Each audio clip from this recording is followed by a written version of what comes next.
morning, everyone. Good morning. Hope you're having a nice, whatever it is, wherever you are.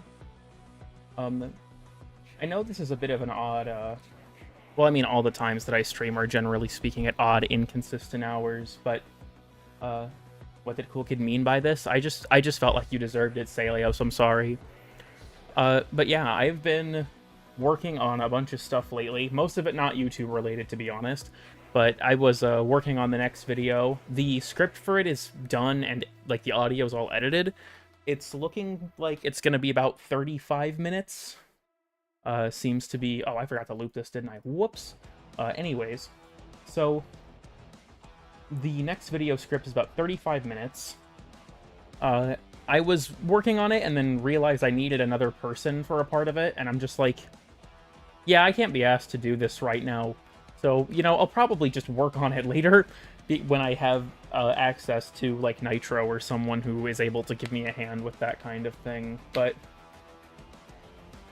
the next video, my goal is to have it out before TennoCon, which I think is fairly realistic. It just kind of depends on, how things go, I guess. Have we discovered what the Venus Ice Mystery is? No, but I have an update on it, actually. When's the next dev commentary? I've been meaning to make them, I just honestly keep forgetting. A dude brought his Xbox to the game club today. He was on Mark 17 and he didn't own Flow or Intensify. He had cracked Flow and an unranked Thief's Wit. Based? Isn't TennoCon in 10 days? Yeah, but like, I think with my typical video development schedule, it's probably gonna be easy enough to actually make the video before then. Typically, if I have a day off to work on it, then I can get a decent amount done. Like, a lot of the Astronomy of Warframe episode for Venus's actual editing took place over the course of about 5 days. So, I mean, that video still took months of, or over, almost 2 months of work, because of the writing and research and stuff that went into it, and all the assets that I had to save and all that kind of shit. But the actual video editing and, like, footage gathering stuff was I think about 5 days in total. I mean, I was working on the video like it was basically my full-time job. I was working on it for about 8 hours a day at that point, when I was trying to make sure I could get it finished. But when is TennoCon? It is next Saturday, and I do plan on streaming it, yeah.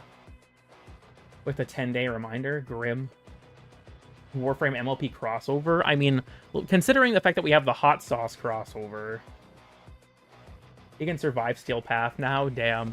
You know, so I actually have a few things to talk about with you all. Maybe I don't think I should keep running the slideshow, just because I feel like people are gonna, like, join and be like, oh, a Warframe stream, and then they're gonna see this and be like, what the actual fuck is going on? So we're gonna kill the music, and we're gonna transition over. So today's live reaction was contributed by Link. If you know, you know. Thank you for the D&D check. Scary Edition. I have been job application. Oh, hell no. Close that shit. Oh my god, I cannot type. Okay, so I have a few things to talk about. Bid Ross, yes. Doesn't sound too long, and the stuff made was so cool. You have to consider, though, in that 5-day span, I probably put over 30 hours of, like, 30 man-hours, we'll put it that way, of time into making it. Where's the slideshow? I edited it all, I'm sorry. So I have a few things to mention, I guess. So the next video is going to be something I've mentioned on stream multiple times, is something I'm not sure if I should make. Okay, I was gonna have this here so the live reaction wasn't blocking my knife guy, but it's annoying me. Anyways, so the next video is going to be called Randomness as Difficulty, and the topic that I want to explore is EDA and ETA, and why I feel like their formula isn't a sustainable endgame strategy. So the video, at least in its current iteration, explains how the mechanics work, what I don't particularly like about them, or what friction, I guess, is presented there, and then a few things that I think could be as, like, potential solutions to solve the issues that I perceive. So I'm a little worried, because whenever I make content about Warframe that is critical, I always get kind of a mixed reaction, and I try to make it as clear as possible in this video that any criticisms I'm presenting is because I like the game, and I want it to succeed. But I don't think that that's going to mean jack shit to most people if they want to just you know, get mad at me, put the Netracell in the bag. I mean, if they add Hot Shot and Escapist and shit to Netracell, then, you know, that would be fine. And yeah, EDA and ETA are Elite Deep Archimedia and Elite Temporal Archimedia. You skipped my live reaction submission. I'm sorry. I wanted to do this one because the last one was the live child reaction, which was just a pot. So it made sense thematically. Don't worry, we'll get to yours. I swear. But the so the video sort of goes into that topic, and I'm a little nervous. I've been wanting to make randomness as difficulty for like a year. When I was working on, this was a long time ago now. I think it was even before the passive tier list. It was pretty shortly after EDA came out. I actually liked it quite a bit, but after a few weeks, I got hit with a week where my luck was, like, terrible. Like, everything that I was given was countered by the mission's modifiers and stuff really hard. That was actually the example I used in DE Doesn't Understand Overguard, was when I had Limbo, Loki, and Nezha, and there was a bolstered belligerence mirror defense.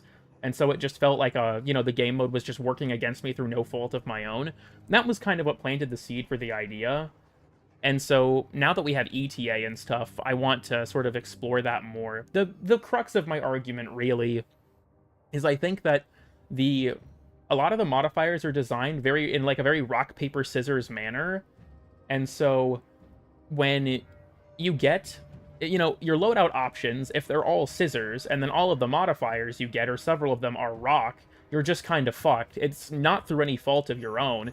If you have a week with like anti-health tanking modifiers, like, I don't know, untreatable or permanent injury or something like that, and you get all frames that are reliant on that kind of strategy, you're just going to struggle more than someone who didn't get frames that rely on that strategy, and I don't really think that's fun or fair.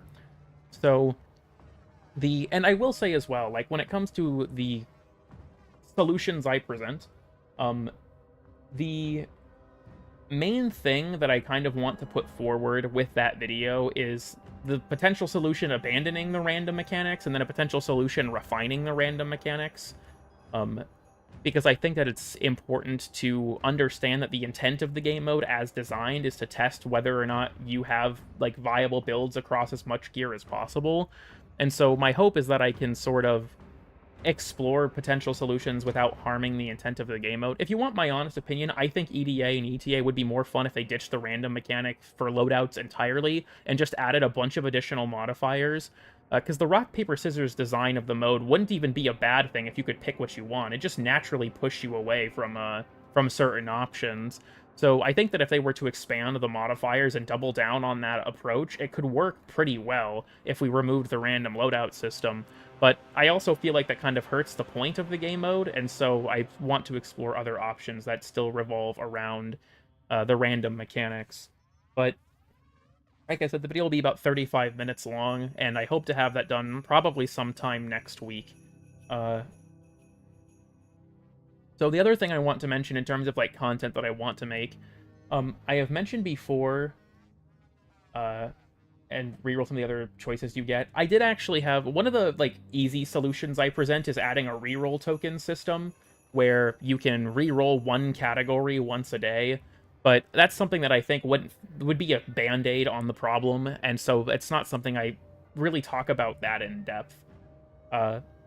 But so the other thing I want to work on, it's funny sci-fi is here, because I guess you could see this as competing content is almost, but I've got a lot of friends that have started playing Warframe again recently, largely because of Isleweaver. And so I've mentioned before that I wanted to do a video about weapon modding and talking about, like, the process of how you go about approaching modding a weapon, both, like, what's good, when it's good, stuff like that. But I feel like as I've worked on it as, like, an idea for, like, a normal video, it's just never gonna get done because it's way too complicated. And so I'm kind of in the mindset of, like, if I'm going to make this video, I think I need a different approach. So I want to try and make this video. It would still probably be long as hell. But, I think that if I'm going to make something like that, I want to do a different style of it, where instead of doing it in the more highly edited, highly structured format, I would do it as in, like, I'd have an outline, and without a script, I would just talk over the outline and show things in-game instead. I'm not sure if, like, the decidedly lower production quality would would be a problem, I guess, for like my longer time viewers and stuff. But I feel like the struggle for me is that I think that this video, for specifically my friends, needs to be made. Like that's my main motivation, is I have several friends where I think that this video needs to be made because I want to help them, and it's hard to explain these mechanics to them because they're so dense. And so having a way where I could like point them to a resource would be really valuable. But at the same time, I worry that if I make something like that, it's going to have problems because it's not going to be as like refined as what I normally make. So I guess we'll see. I guess we'll see where we're gonna go from there, I suppose.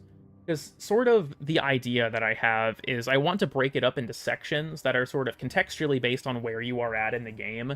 So like the beginning section would be you've basically just started, and we'll go over like all of the basic stuff, like, you know, capacity, drain, polarity, stuff like that.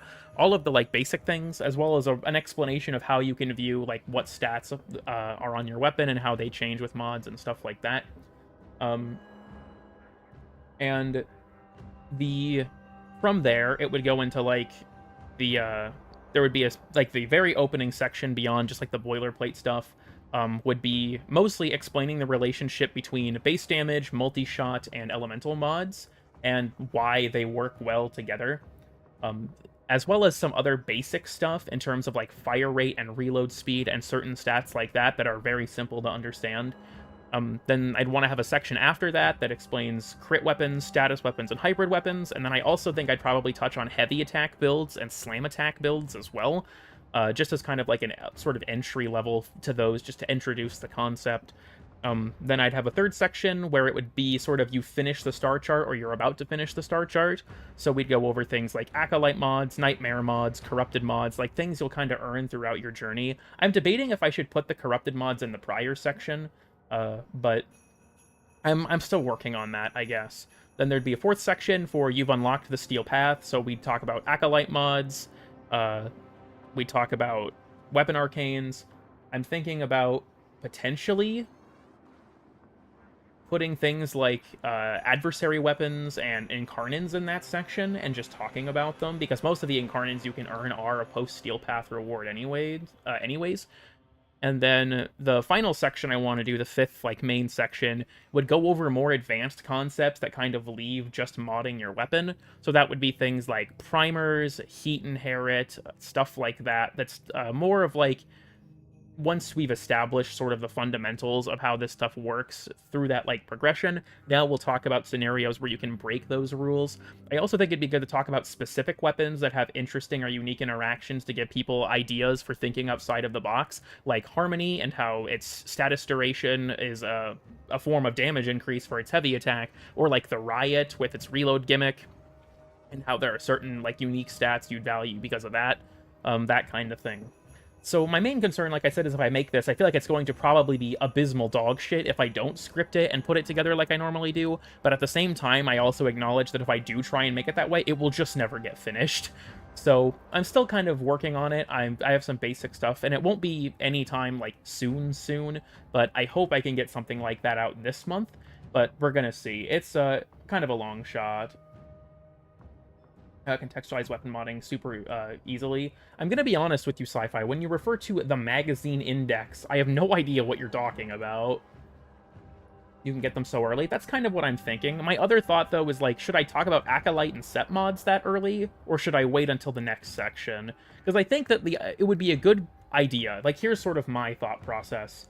Is like, the second section introduces heavy attack and slam builds to introduce the concept of the combo count, and then, after that, I would talk about Acolyte mods and stuff because they build off of it. Your yes on it, then? I guess so. I have no idea what resource you're referring to.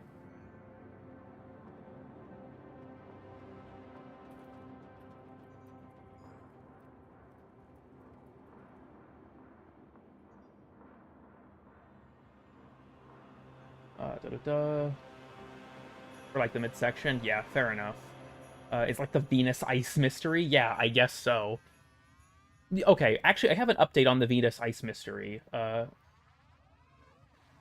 What you should mod on a weapon. I guess if you have any resources for it, I could take a look, if you have, like, a graph or some such.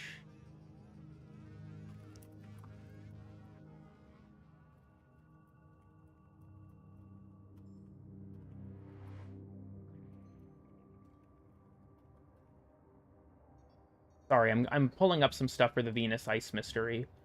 So, I've mentioned before that, like... So for those who are unaware, let me back up. The Venus Ice Mystery, for those who don't know... Actually, hold on, I'm gonna answer a question real quick while I'm pulling this up. So, someone mentioned, best way to upgrade mods. I do plan on talking about certain things sort of adjacent to that, like how, considering I want it to be contextual based on where you are in the game, I want to talk about, like, where certain mods drop from, and then, like, how much I think you should level them up, specifically with, specifically when it comes to, like, 10 rank mods. Like, don't max them early on, get them to, like, 7 or 8. That's probably the best option. But, so, the idea there as well is to kind of, like, help support not just here's what you should put on, but, like, how do you get it and how do you level it. If you mean... I watched the Riot video quite a while ago. I'll have to find it again. Okay, I'm sorry. Okay, wait, what the fuck? Hold the fucking phone. Okay, everyone, we actually have a new development right now in the Venus Ice Mystery. So I pulled up my... So for those who don't know, right? In YouTube Studio, if you're a content creator, you can pull up a tab called Inspiration, which is a bunch of AI-generated ideas for content that you should make. Dog shit feature, by the way. Generally speaking, the stuff in it is terrible. But I received a suggestion that said that I should talk about Warframe's Venus Ice Mystery on a couple streams ago now, saying there was very high interest from my viewers, but nobody knew what the fuck the Venus Ice Mystery even was. So we made a chat in the Discord called Venus Ice Mystery to try and determine what it is. And people have been shitposting in there, and it's been pretty interesting. But I saved the idea, and I have it in, like, you can save these things. And so it gave me a bunch of ideas. I didn't realize this was a feature until I looked at this earlier. It gives me a bunch of ideas for what I could talk about. And so it's like, it's like basically trying to write my script for me. Like, let me just read this. Let me just read this off. This is what it says is a potential hook. I have to put on, like, my, hey everyone, cool kid here, ass voice. You think you know Venus in Warframe? Think again. This planet hides a surprising secret. Ice. See, what's secret about it? Fucking join us. Sorry, hold on. I gotta lock in. Join us as we explore the mystery behind this frozen anomaly, unraveling the lore, mechanics, and theories surrounding this unexpected phenomenon. Now, real talk. Secret my ass. What the fuck are you talking about? But there's a lot of weird shit like this in here. Like, I guess, outline. Fucking the mystery of the ice. What is it?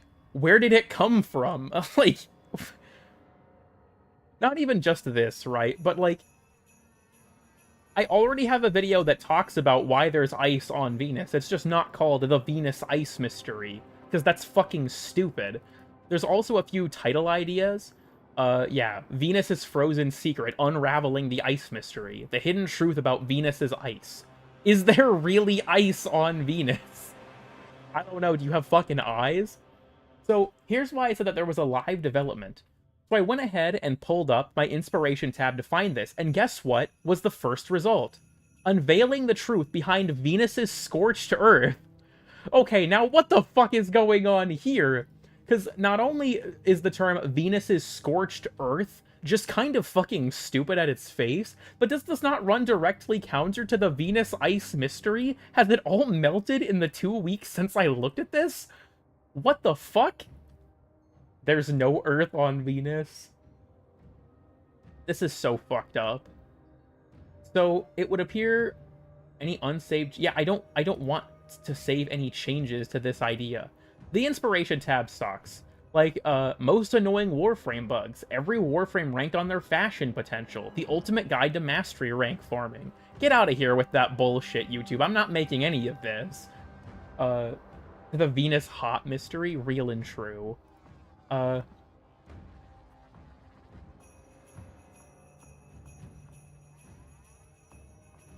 So,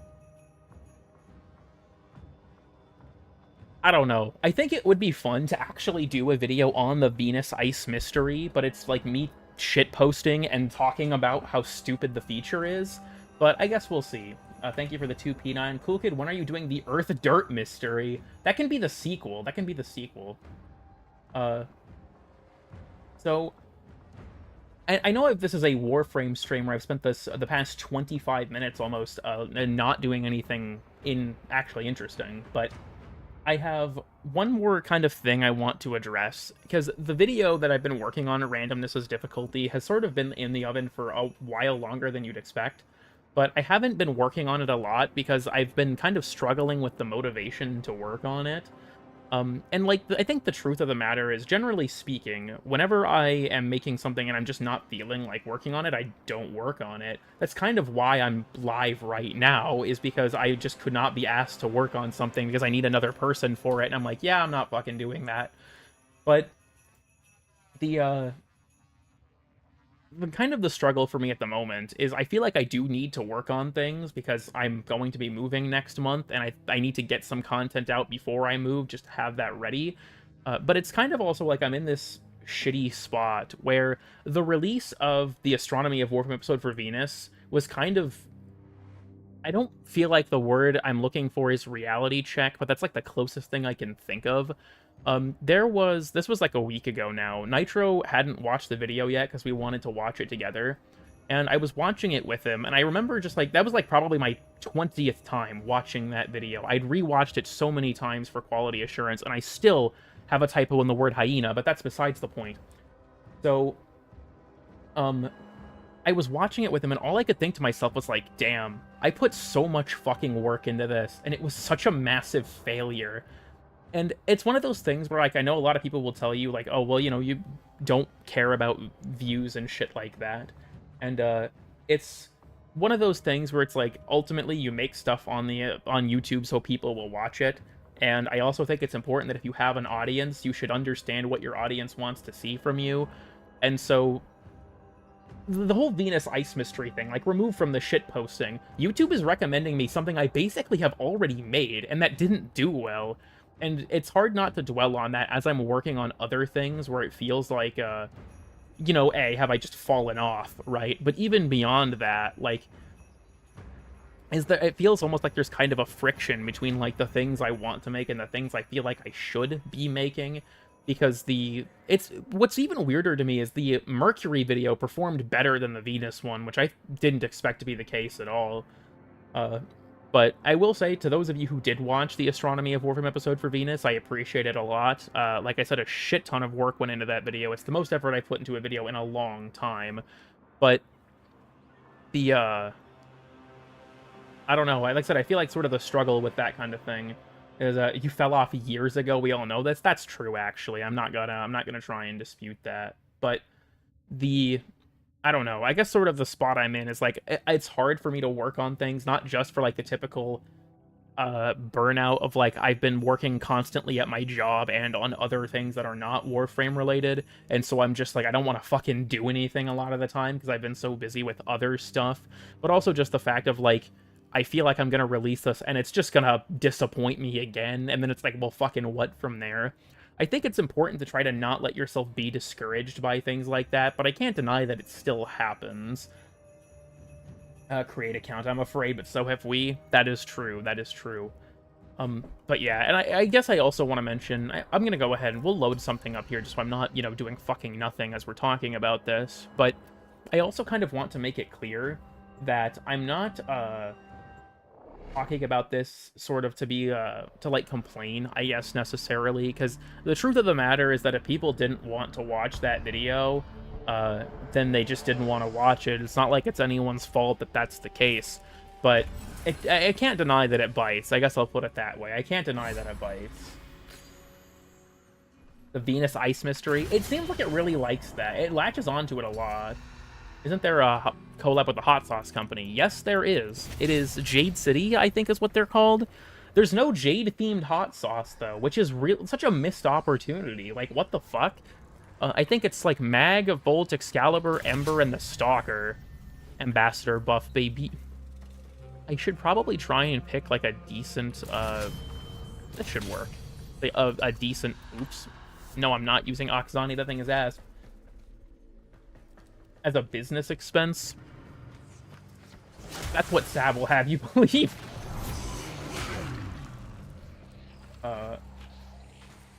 Less than most people do. And I think that's fair, but, like, I guess I'm tripping over my words. Sorry, I have to slow myself down a bit. Something that I think is a struggle I have personally when it comes to what I make is I don't see the videos I make as, like, real art. Too bad I have the keys, kiddo. And the reason for that is because I feel like when I look at my friends who are immensely... I feel like saying that my friends are talented is true, but is like... it undersells the work they put in to get where they are. Like, when I see people that are good at, like, more conventional art, like Rose, B, Blueprint, people like that I know... Oh, I'm stupid. But people like that I know that are able to make, you know, more, like, digital art, or people that I know that are invested in music, like my cousin Nick, or, like, Zert, people like that. Or even just, like, people who make videos, but the videos are... They have a level of effort in them I don't think I could ever hope to achieve. I feel like the things I make aren't really deserving of any title like that. Like my brother Hunter, I'll bring him up as an example for this. My brother Hunter has gotten into 3D modeling, and he, for like the last year, has been making 3D models to work on an animation for the game Barotrauma. Barotrauma is 2D. There's no 3D anything in it. So Hunter's made it all from scratch, and he's been working on this for over a year now. And whenever he, like, says that he sees the things I do on YouTube as similar to the things he does, I think he's insulting himself, honestly, because, like, no, they aren't. And I feel like, I don't know, when it comes to, like, the things I make, there's sort of, like, a scale, I guess, in my mind for how valid they are as art, and mine's pretty low on the scale. Is a bit absurd for a rifle. It is pretty rough. They didn't buff Ambassador too much, but I still like playing with it, honestly. I think Ambassador is a fun weapon. I just wish I didn't have negative magazine on my Riven, because it makes the sniper mode annoying to use. Feel like you're being realistic. I mean, I don't think that, like, Here, let me put it this way. When I talk about, like, thinking that the things I make are not, you know, of a level of quality that I would consider them art, that isn't some kind of, like, self-deprecating joke. That's just genuinely what I think about them. And I feel like it's kind of a weird topic to talk about, especially on streams, because not only is it, like, uncharacteristically vulnerable, and generally speaking, if you're going to be vulnerable on the internet, you're going to have to be ready to take some ridicule for it, right? But even beyond that, I feel like people are going to... Sometimes they interpret it as me, like, compliment fishing, and it's like, that's not really the point either. I'm just kind of conveying my thought process with these things, I guess. So, I guess I kind of want to make that clear. And I also kind of want to say that I don't think that the things I make aren't good specifically because I made them. I don't think that that's necessarily the assessment I want to convey either. Because there are plenty of people who make Warframe content that I think put in a level of effort that I would consider it more of an art form than the things I make, right? There are people who make Warframe content that is less of an art form than mine. I'm also able to acknowledge that. But I think that, I don't know. I think a big part of that, honestly, from, like, my own internal perspective, is when you make something, right, you know how it was made. And so... you are very intimately familiar with all of its flaws and corners that you've cut and workarounds you had to put in place and all of that kind of thing. So thank you for stopping by, Sci-Fi. See you around.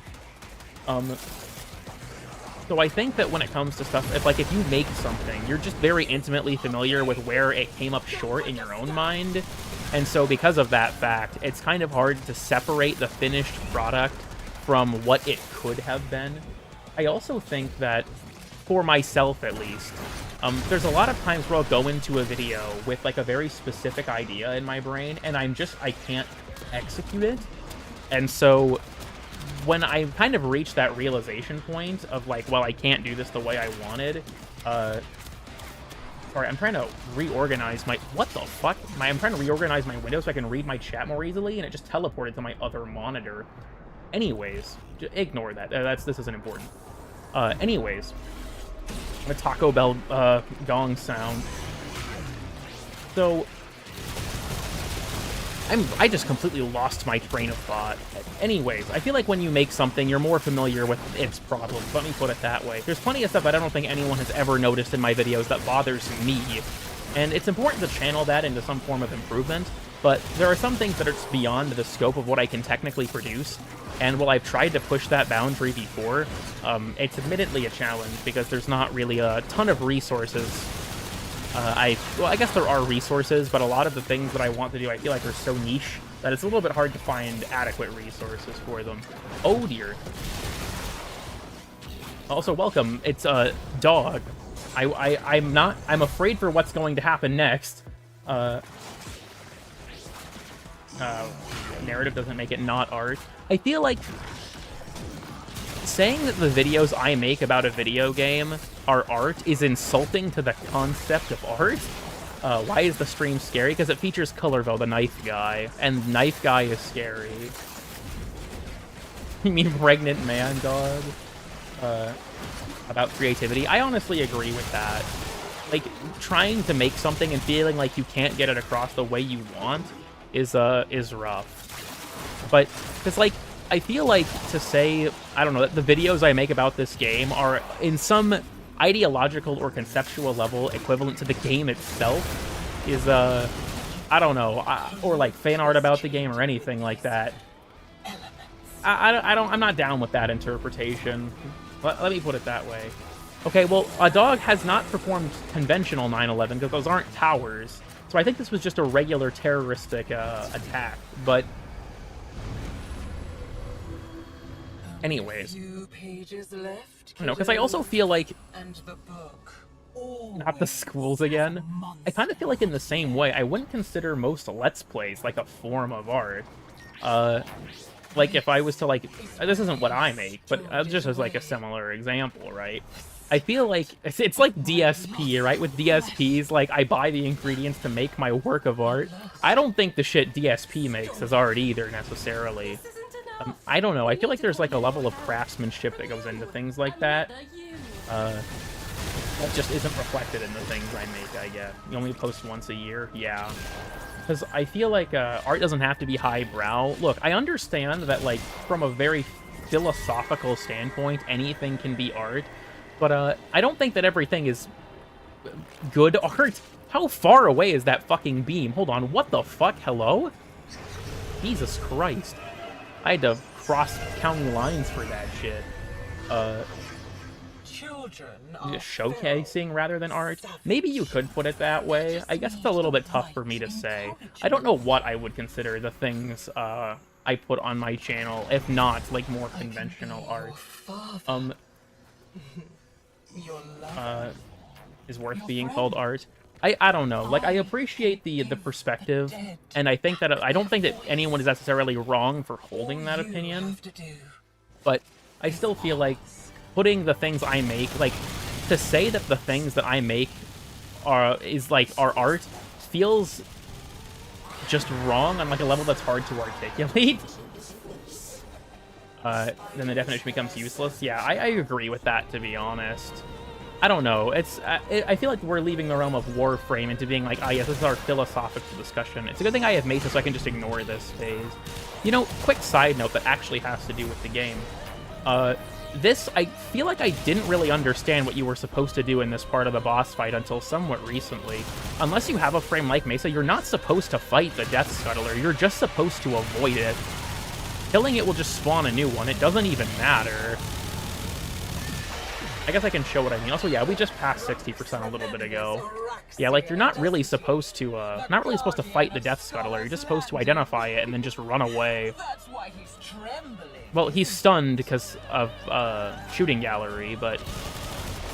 Okay, I killed it there because I wanted the Galvanize deck. I thought the goal was to kill them. As far as I can tell, killing them doesn't make it any faster. It's optimal to just try to avoid them. Ow. I don't know what exploded on top of me there, but whatever. But it's a good thing I got Mesa. It's just too bad that the final boss doesn't give a shit about your Warframe abilities. That's what we got Vasto for, though. You had to put her down. A small TED Talk on art. I don't feel like I'm qualified enough to call that a TED Talk, but, you know, this is the, fucking rambling of some, average idiot. We'll put it that way. Fairly statistically average idiot. Also, just because some people have mentioned it, I feel like it's interesting how much discussion has gone on about damage attenuation lately. I've said before that I think that damage attenuation is a mechanic that is kind of a necessary evil, but is, like, overutilized in its current form. But a lot of people seem to be taking, like, the very, I guess, unsurprising opinion that damage attenuation should just be removed. Tactical Potato did a video on it, and I don't normally watch Potato's content, but I thought I might as well give it a look, because it seemed like an interesting video.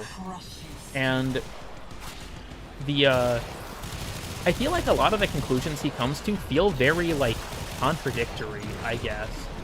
Maybe people throw their hands up. So here's the thing, the EDA boss was bugged, and the bug had nothing to do with damage attenuation. It was double dipping with the Steel Path, or the Empowered Enemies modifier. It didn't have anything to do with its attenuation necessarily. Because, like, people have been using that as an example for why the system is bad, and I think that is super fucking disingenuous. Because it was a bug. I still think that the system has its problems, absolutely. But I feel like that being your, like, if that's your guy, I don't agree with that necessarily. But when it comes to damage attenuation and, like, the Tactical Potato video on it, he mentions repeatedly that, like, damage attenuation is mostly a problem in high-level content, which, I mean, I think is completely true. But at the same time, he also talks about how, like, it hurts, I don't know, I feel like a lot of the things that Potato talks about are... They don't really go, like, get anywhere, I guess. A lot of it is like, well, yeah, there's this, but then there's also this, and it doesn't really arrive at any solid conclusion. I think that when it comes to attenuation, the main thing is, like, if you look at the formula, or, like, the way the math actually shakes out, the problem with it for me is that it kind of makes everything very lowest common denominator, right? Like, it also very much prioritizes high rate of fire crit weapons, or crit weapons that shoot a lot of pellets, like a shotgun or something. Those are the things that, it doesn't really go that deep. I'm gonna be honest, no shade towards Potato, he's one of the, like, the all-time greats when it comes to Warframe content creation, but I feel like his opinion pieces are him seeing what's popular on the subreddit, and then just kind of, like, giving a very surface-level overview of it. And I don't think that Potato is wrong in his opinion necessarily. I just think that it doesn't really explore the concept in as much detail as it should. The truth of the matter is, I've thought about before doing a video about damage attenuation, but I also feel like because it's popular right now, I don't want to trend hop. So, like, nah. I'll talk about it in, like, a year if nothing has happened. But it's the same with, like, randomness is difficulty, right? I'm hopping on the trend of shitting on EDA a year late. I know how it's working in real time. The problem is, like, with the way the mechanic works, is you can't really show it like that. Because damage attenuation, the goal of the mechanic is it sort of flattens your damage down so that you don't kill things too fast. The issue is that because of this sort of flattening, it makes certain buffs incredibly shit. Like, I was playing earlier with Mirage, and I had on, I think it was Strun, Each of my Strun's pellets on a yellow crit was dealing 8.1k damage. I popped Eclipse, and you want to know what my damage went to with a 500% Eclipse? 8.9k damage. That's not 500% more damage, brother. What's going on here? So, like, I think that, like, I understand why the mechanic exists. It's so that you actually have to fight things. If there's no damage attenuation, there's no fight, right? That's kind of the problem. But at the same time, the way it's implemented is really excessive a lot of the time.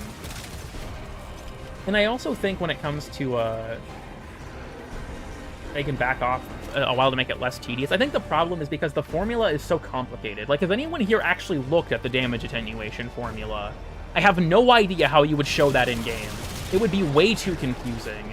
Because it's not just like a regular damage reduction. It's a lot more complicated than that, and multiple enemies have several sources of it. I think the Jugulus has 6 layers of damage attenuation. It's pretty fucking ridiculous.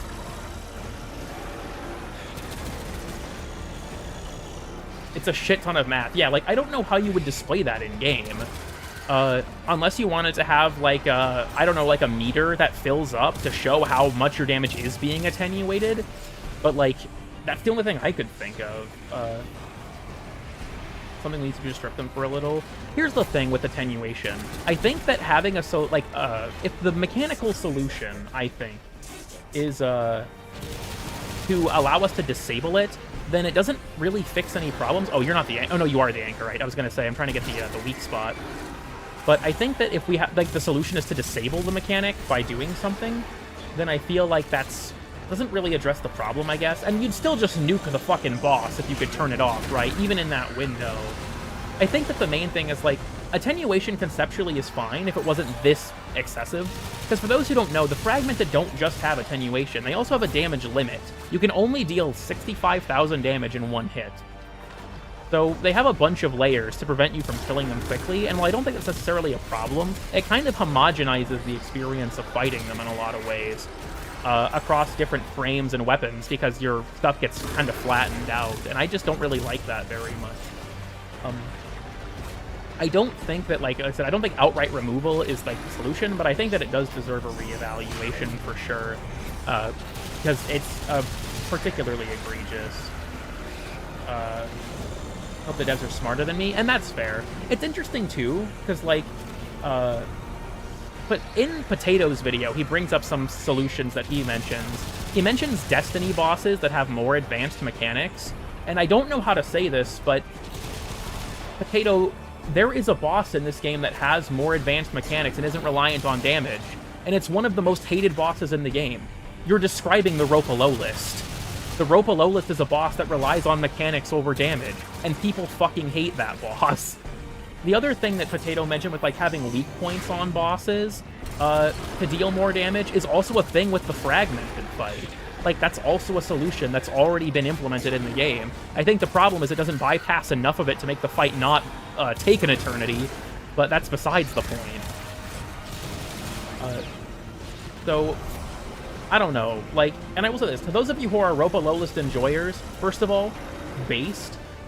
Second of all, I actually agree that, like, the Ropalolist is a decent boss fight, but the community at large does not like it. Do not get Destiny mechanics. I agree with that. And yeah, Kella too. Kella is also a boss with more advanced mechanics. Here's the thing, I think, when it comes to, like, the debate of damage attenuation. There's different people. Different people have different reasons for disliking the mechanic, right? Some people don't like it because it drags out fights. But I think that there's kind of another layer to that. There's a lot of people in the Warframe community that don't like mechanics like attenuation, not because they, you know, feel like it's nullifying their build investment or something like that. It's because they don't want to actually fight the boss. They want to just get through it. And I feel like I don't know, there's a weird contingent of the Warframe player base that doesn't want to actually play the game. And I know that sounds like a weird take, but there are a lot of people that don't want to deal with content that's more difficult or drawn out. Rest in peace, Mathila, by the way. That's more difficult or drawn out because they want to, like, they're efficiency oriented, right? That's all they care about, is if their gameplay's efficiency. And I think that that's just not a fun way to play the game, personally. Because, like, there are bosses in this game that I really like that people really don't like. Molly, what do you want? Sorry, my dog is starting to geek out. Would you like me to put you on the mic, Molly? Trying to have a discussion about Warframe content. You're over here tweaking the fuck out. But anyways, like, personally, I really like the fragmented bosses. Don't get me wrong, they're kind of a slog at times if you don't have the right weapons. But I like the fragmented bosses. Their attacks are clearly telegraphed. They have cool counterplay opportunities, like shooting the Anchorite with his own laser, right? Stuff like that. I like the fragmented bosses. I think they're some of the game's best bosses. A lot of people really hate them because they take a while.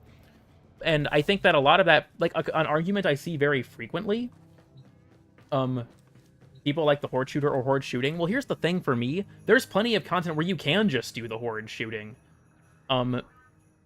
It's not... I feel like mixing it up is, I think, a good thing. Because, like, I feel like the argument I've seen a lot of people make in terms of this stuff is that the game is a grind, and so they want to just get through the grind quickly. And I see where they're coming from that perspective. But in my opinion, I don't think the grind should be short. I think the grind should be fun. That's my, I guess, perspective difference, is that I think that the grind should be fun. I am more than happy to grind certain bosses because I think their fights are fun, and I'm happy to do them more than once.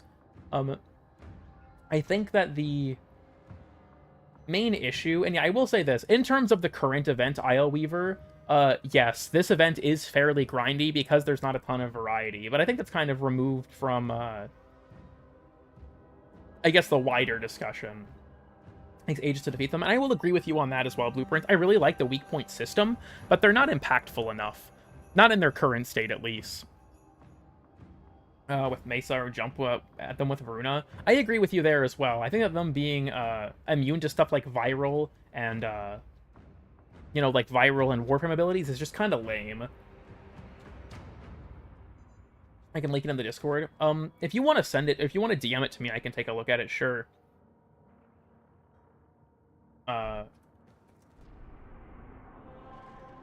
Someone commented them that certain pieces of content suck, and I want to make something clear as well, right? I am not trying to... I may require maintenance after all. Huh. Sorry, I saw the alert icon, and I was like, I'm pretty sure that's a Steel Path incursion, but I was having a bit of a moment there. But I think that when it comes... Like, I don't want to minimize people's concerns. Let me put it that way. I don't want to make it seem like those people don't have a point. I just don't personally agree with their perspective, right? Drop is very limited. Yeah, once you, like, if you looked at what I've purchased, I'm almost done with the event.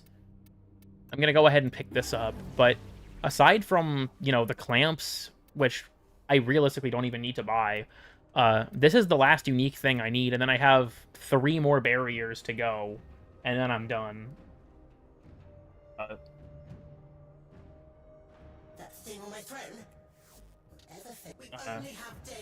Nerf the damage to like 90%, I don't care, let me shoot them. Yeah, and I think that that's another thing with just like, it's a fundamental problem with a lot of Warframe difficulty these days, I think in general, is that a lot of the difficulty is derived by the devs. They take it, in order to make the game harder, they just take away options from the player. Also, yeah, say hi to Wally, everyone. He's here with Thrax in the pot. But a lot of the gameplay variety of Warframe is like what makes it so special to a lot of people, and like cross-item synergies and builds and stuff like that.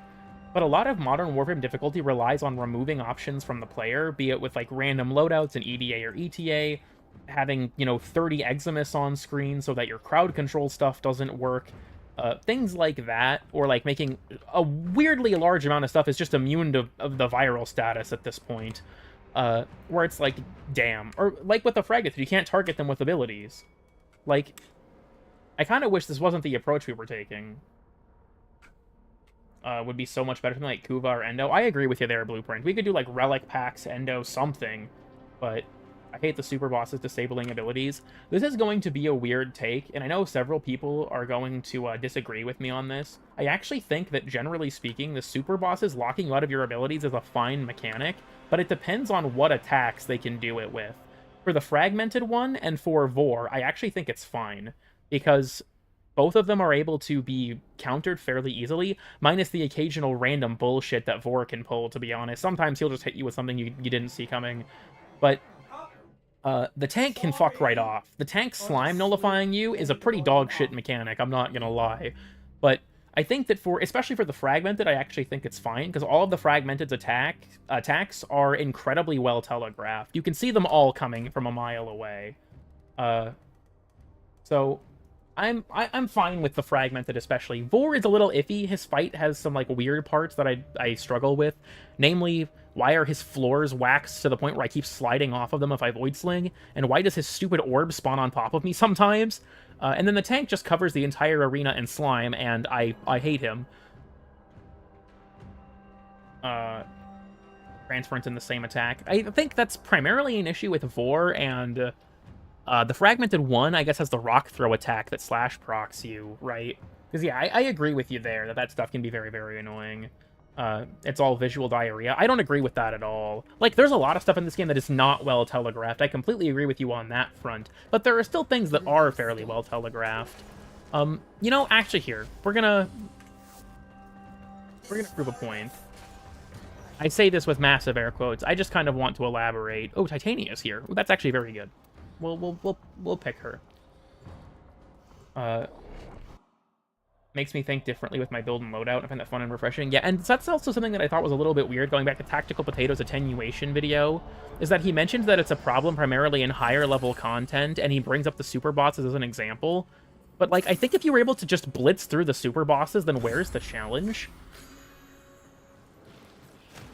I'm not trying to side with, like, the implementation of the mechanic currently, but I feel like, I don't know, where's the challenge if, you're able to just ignore, like, if you're able to just blitz through the boss and ignore all their mechanics. Here we go. You can eat attacks before you can even see them. In a multiplayer setting, I think that is, like, more of a unique case, and I do agree with you there. Okay, I need to be honest with you all about this real quick. Warframe is a game that is multiplayer in huge air quotes. I think we talked about this during the Hot Takes stream, which was a few streams ago.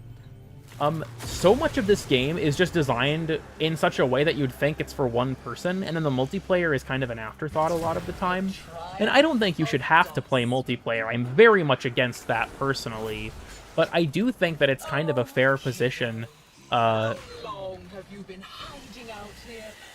mention that, like, a lot of the, like, boss attack telegraphing and stuff is not particularly well suited for multiplayer, because it's clear that it's kind of an afterthought. It's funny, though, because there are some bosses that actually utilize it really well. Like Pillarbow, he has a couple abilities, I think, that are exclusive to multiplayer, like Collective Curse. When I first opened the door onto that smiling face. For the super boss, I think it's fine in that area, and yeah, I agree with that. Like, the Dedicants and the Babaus and stuff, I think, are pretty egregious examples, honestly. They are incredibly annoying on Steel Path. And it's one of those things where, like, I feel like this is... Wait, what the fuck? Hold on. Weird and obscure? Why do you lose color when you go this far out of the... One of Albrecht's many sins. Anyway, sorry, I got distracted there. Do we have the second Signa yet? Yes, we do. So... I'm losing my train of thought. Yeah, with attenuation with, like, the Dedicants and the Babaus and the Necromechs as well. It's particularly egregious because there's been a bug since the release of Whispers in the Walls where those types of enemies will just randomly never have their attenuation stop scaling, and you'll literally be able to go down to double digits in damage. So, like, if they fixed that, I don't think I'd be as mad about it, to be honest. But there's kind of an issue with... when it comes to, like, these things in general, when it comes to video games,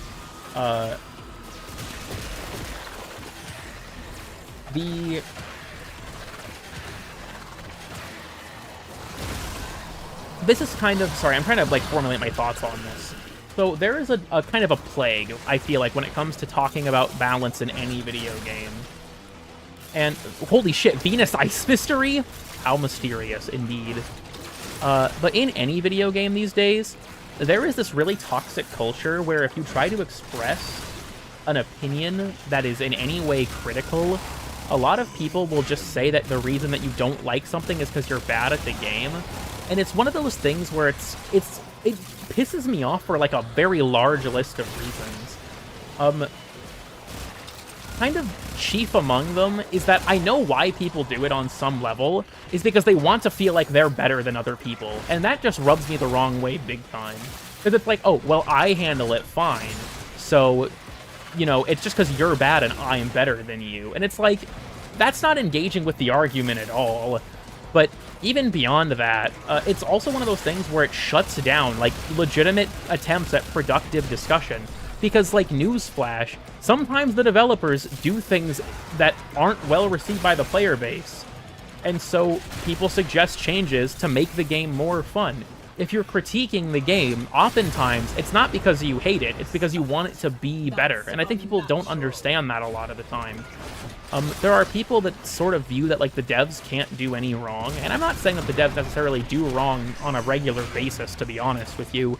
But the pendulum swings both ways, I guess, right? You have toxic positivity, where you are not allowed to have any productive discussion about things that you perceive as issues, because you're just seen as being bad at the game or like a hater. And then you have people that will just bash the game for reasons that are fucking stupid, because they have, like, that's their end goal, is to shit on the game. That's why they're doing it. Was definitely a good character. And I will say, I think that, like, you can definitely make certain things that aren't very good in Warframe work, and yet still acknowledge that they deserve changes. Bootlicker and a page shield. Yeah, like, that's the thing. It's like that it's sort of a pendulum, right? It swings both ways. Which one is the popular, sentiment at the time depends on the update, frankly, but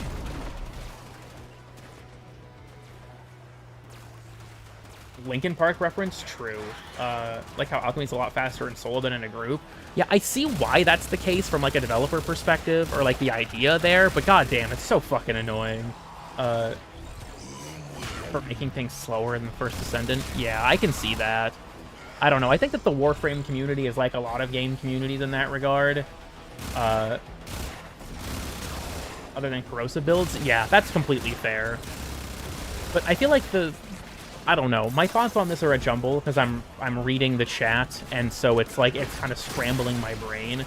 But in the first place, I feel like when it comes to a lot of online discourse, yeah, I took a blast proc there. I should have just hung out in void mode. I'm brain damaged, Brian damage. But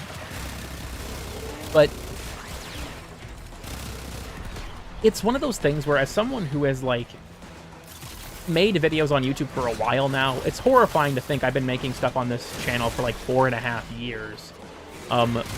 But I've seen a lot of comments where I feel like the person's argument often either boils down to wanting to feel better than the YouTuber about themselves in terms of, like, their skill at the game or their knowledge or something like that, or they want to defend the game at all costs. And I think that, like, you're entirely welcome to not perceive certain things as issues. Like, I know my opinion on EDA and ETA that I'm going to talk about is going to have people that disagree with me, not because they're, like, shills or something, right? It's because they just disagree with me, and that's totally fine. I don't think there's a problem with disagreeing with me on a topic, right?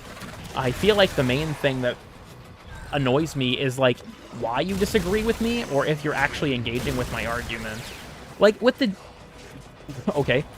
DE doesn't understand Overguard video, a lot of people just shit-talked me instead of, like, actually giving me any real engagement with what I was talking about.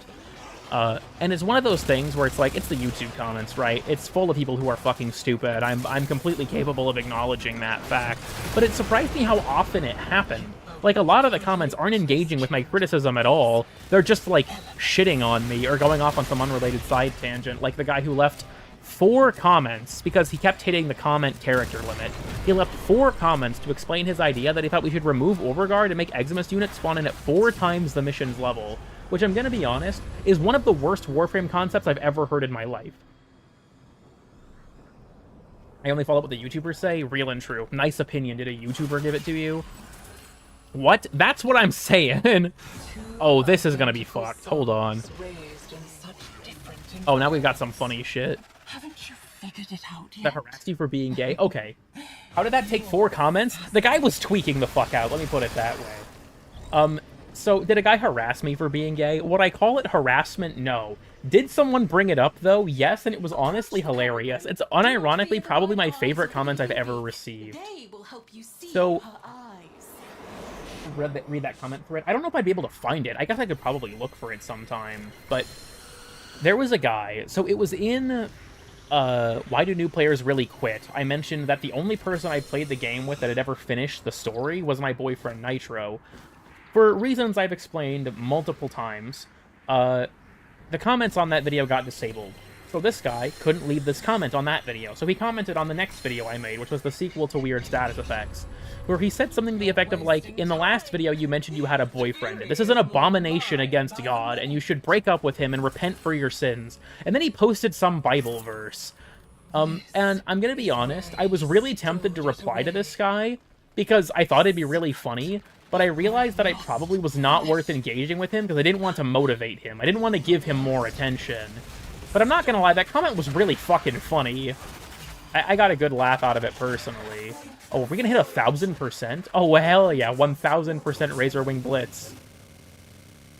The audio is breaking.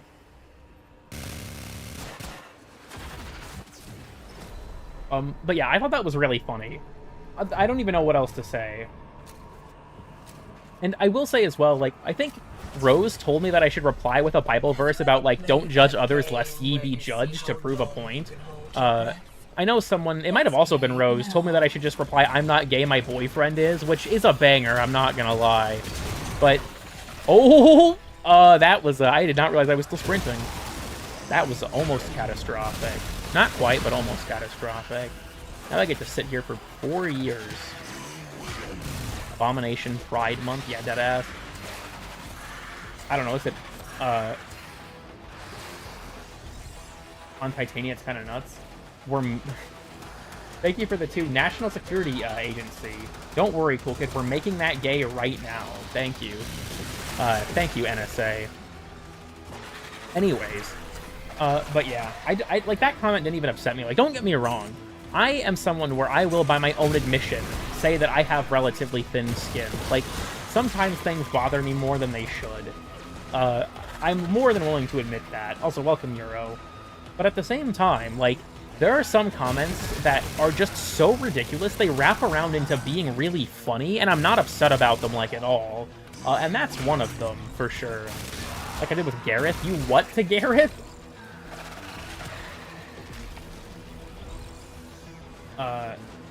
Is to not respond at all. Yeah, like, I felt like the best option was just don't engage. And that's kind of what I've tried to do with most of those types of things, is like, I don't want to bother engaging with those people, because if I do, I'm just gonna motivate them, and I don't want them to even realize I've seen it a lot of the time, right? I don't know, because when it comes to, like, how you engage with that stuff, if someone leaves a criticism that I think is good faith, then I will respond to it. There are people that I've, like, responded to that I think were just being rude, but generally speaking, I try to only interact with people who I think are being genuine in their critiques. I'm Virgil from DMC, yeah, deadass. Also, it's a little hilarious but disheartening that people like that still exist. That's kind of the reality that I feel like I don't... What? Hold on, what? Okay, I guess he just doesn't feel like spawning them. Fine, fair enough, Mr. Unseeing Herald. Or, I guess... Hey, girl, I mean they. Anyways. Can I get an amen? Amen, Zerg. Please read it when you get the chance. I'll have to take a look, yeah. I believe he was never real. Deleting comments is easier. And I actually have done that before. Generally speaking, I try not to delete people's comments or ban them from my channel, because I think that even if people are being rude, they have...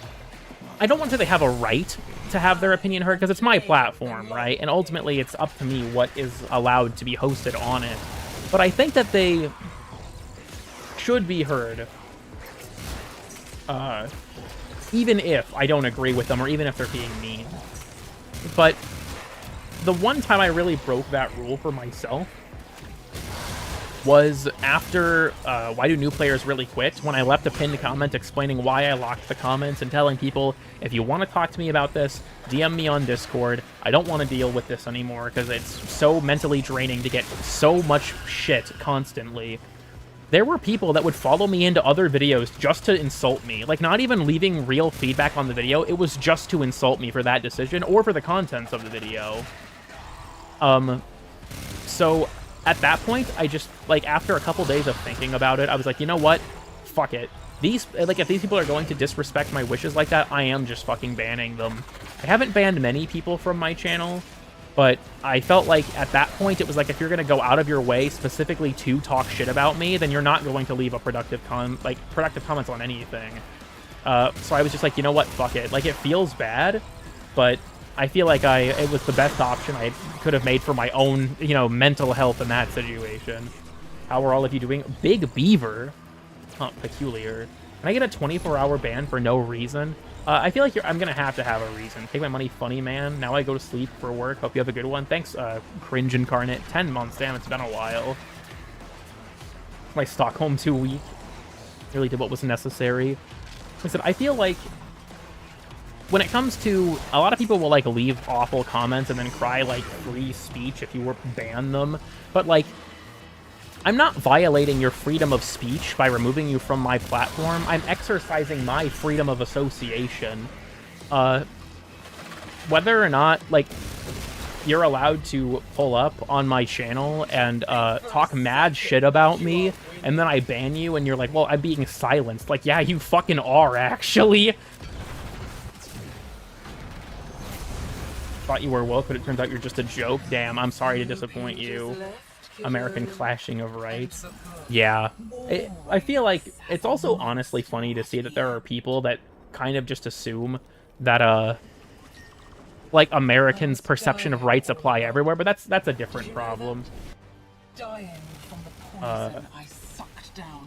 I don't have any way to trigger my, my sharp shot, so, or pistolier, so, whoops. From life and stuff, base. Leave cryptic super chats. I respect that. Is he just gonna get stuck under me? Oh, they're getting him. They're jumping him. I fucking hate them. We're not the same. I'm Canadian. You have no rights here? Damn. Nah, unfortunately, I'm not. Actually, maybe fortunately, I'm not Canadian. The jury's still out on that, but... Cool Kid 369. You know, I appreciate that.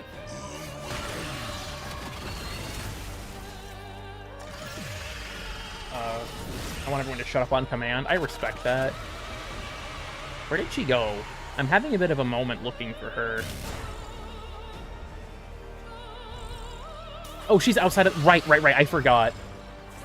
I think Blueprint explained this to me. If you're too high up and Araxia web zips, she'll fly out of the map.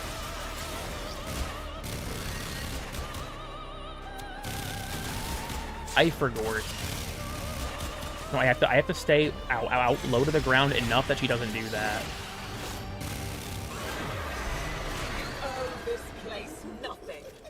Becomes straight, gets banned. Is the only free country. Stay based, Americans. Stay based. Exclusive to Titania, real and true. Is clapping again? God damn it. Do we have to issue a temporary ban? I was looking at my chat and I bumped one of the fucking threads. Damn. Massive L, honestly. It might be nice to you. What the hell is that supposed to mean? Do 1 trillion damage. I mean, more or less. The point is that you're just supposed to avoid them, not fight them, but... Moving to Belgium. I mean, that seems like a nice enough place. With one of Princess often gets ignored. And yeah, I think that's a completely fair take. Especially when I can just bring her back. What's the scary? Because Colorvo is Knife Guy, and he's in the thumbnail. I'm just getting stuck on everything, because I have that 1000% speed boost. The new music for the update. I like all of it a lot, honestly. Advance the fight. Yeah, you don't actually have to fight them. Like, fighting them can make things easier for you and give you some breathing room, but it's optional. What amp is this guy using? Real.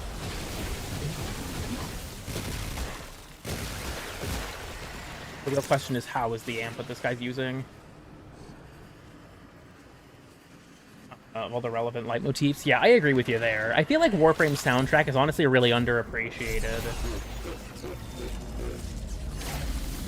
Just fell on the ground again? Damn. Hard countered. And the Venus Ice Mystery. That reminds me of, like, what was it called? I think it was, like, Truth to Power or something was the name of the book in Destiny that was really meta. And one of the things said that you had to get to level 999 and complete the Shattered Throne to free the Dreaming City. And when that power level became available, someone actually did it. And the developers were like, good job, dumbass. That was the angel, is right there. Yeah. Some things I'll never live down. Some things I'll never live down, and that's one of them. That's the most egregious example, honestly. Holy shit. The pants!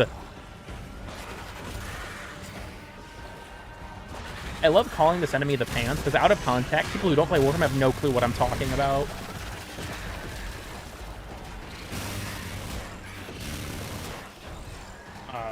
Game is garbage. I think it depends on the content if the storytelling is good or bad, but it's always been more of a lore-focused game, I feel like, in terms of, like, the good stuff. Jump into the waters of Titan? Hell yeah. Okay, so yeah, this is what I wanted to mention. Someone said earlier, I don't know if they're still here, that this game is just like visual diarrhea and nothing is well telegraphed. I think this boss is a great example of that not being true. Check this, by the way. You can hit him with his own laser and it exposes his weak spots. But see, all of his attacks are very lengthy.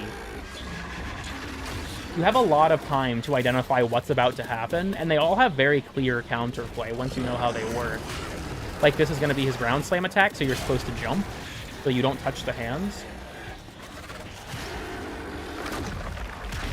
Oh, that's, yeah, his laser deploy thing, which gives you ample time to interact with it. There are 3 different versions of this boss, so they do have a few different attacks. I think they all share, like, the close-up melee attack, that one, and they all share the ground slam attack, I believe. Yeah, this one. They all share this attack, but we have 400 enemies in the EDA. The first phase of the fight has no enemies, and the second phase of the fight, they spawn on rotations. So, like, if you clear them out, you've got some breathing room. I will say, I actually think that this fight is very interesting because you have to fight 2 of them, because this makes it a little bit more difficult to keep your eye on, like, who you need to prioritize, because they both have, oh yeah, the hand lasers, that's right, they also do share that attack. But this fight makes it a little bit harder to know who to prioritize, which I actually like. Once you proc on kill effects, that's also true. Having the minions around is kind of helpful for galvanized stacks and stuff. 4 separate times. I mean, I'm just used to it, I think. It's a little bit annoying, sure, but wait, which one's the yank right? Oh, wait, I'm an idiot. The laser was still targeting me. I think I need torso dudes? I don't know how that would work. For double damage. That's true. If you have a weapon that's got an AoE or something, you can hit them both to make more progress.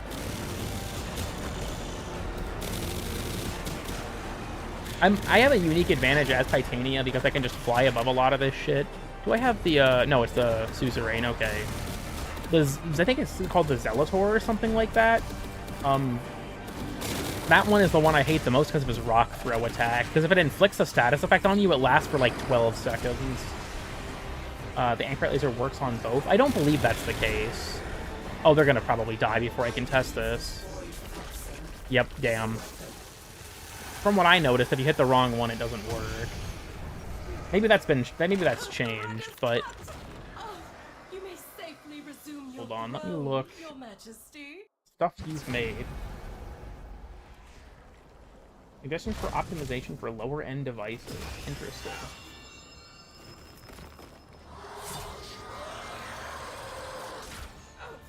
I will say, when it comes to like a lot of the more technical details, I'm not as savvy, so I don't know if I'll be able to provide any meaningful commentary, but...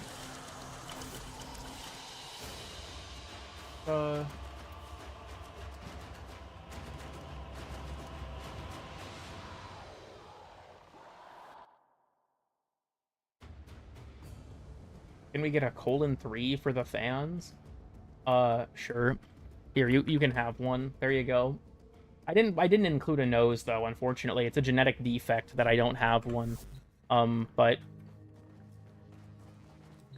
instead of the Apex fragmented. I think that I like the way the Apex one handles it, where you have all of their attacks. I think it's like a cool idea to sort of bring it all together. I think fighting 3 of them separately would also be cool, to be honest, but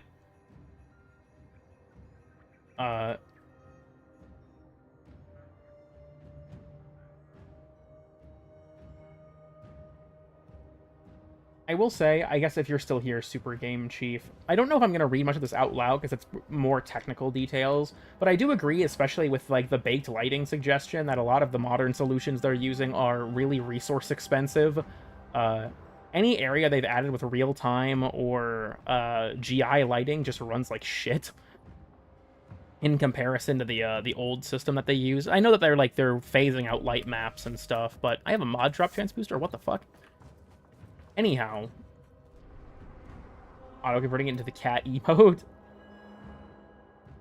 Infinite speed bug before it got patched. I did see the video about that, and honestly, it is really funny.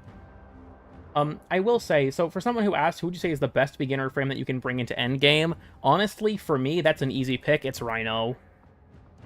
Get him from this guy, the Jacko. Rhino is obtainable very early, and he's very good for the entire game.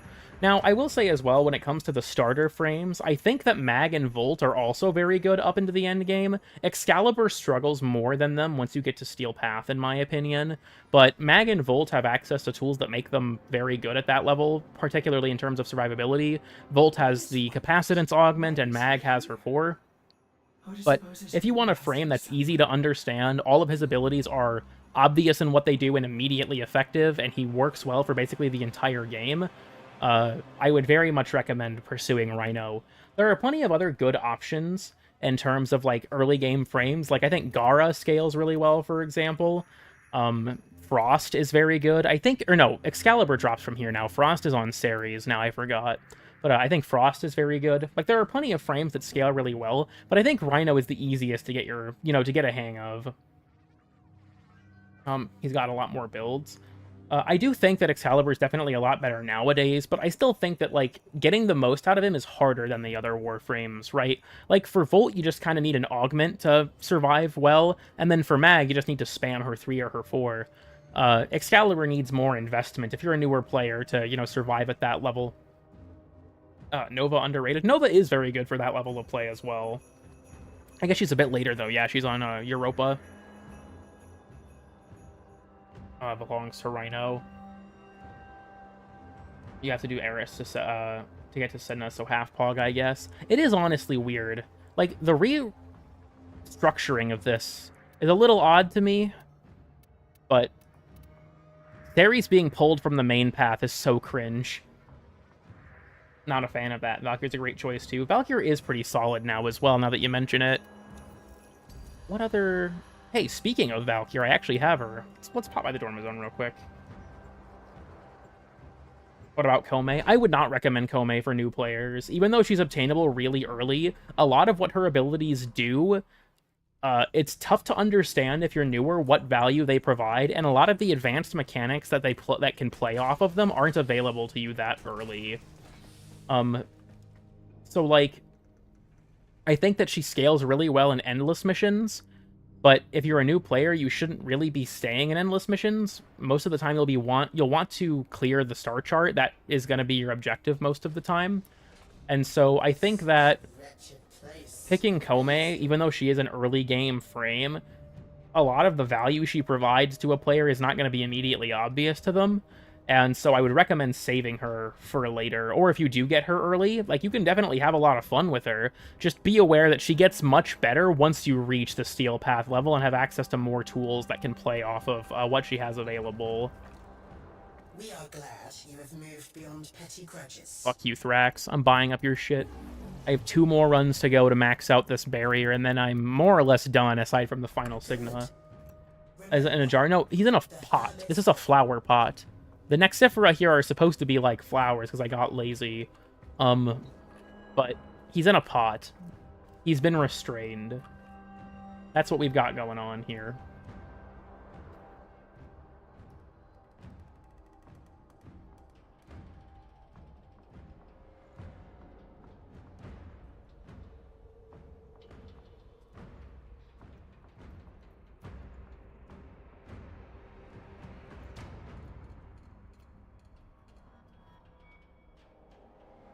Okay. Have you fed Wally today? Well, Wally's not here. This is a Skype call. This is the Wally Skype call. Wally is actually on the Valis in the enrichment labs. Most endurance runners. Crackpot. Real and true. Please laugh. Oh, sorry. Artists will play. I gotta hit him with that flourish of, or what is it, like, what is the description for this emote again? Yeah, a display of finesse with the Parazon. Skype is dead.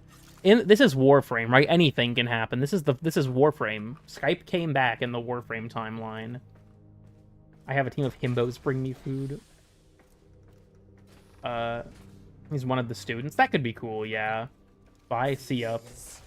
I will bring Skype back. Business are you about today, Drifter? Actually, what do you have at the moment, Akrithis? A slip shot? Okay, I don't give a shit.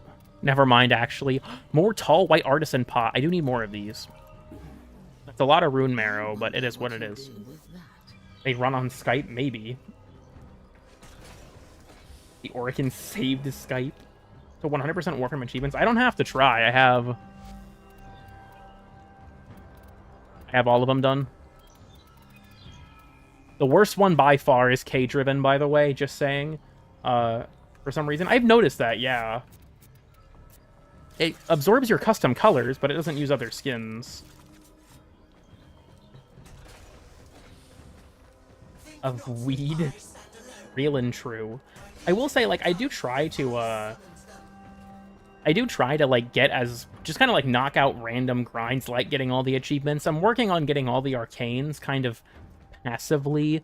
Bayrot's been helping me with that a lot, just because I don't like farming PT, and that's the last hurdle I have to deal with. There's a bunch of random Voxelaris arcanes, but...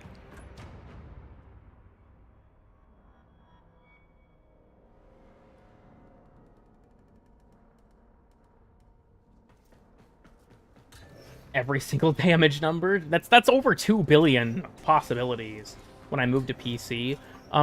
Was that, like, before account linking and stuff? Was this a thing? You should do PT right now. I don't really want to. I don't like doing Profit Taker. I'm just going to be honest with you. I don't really enjoy it. I won't deny that Profit Taker is a good boss from a design standpoint, or at least for the most part she is.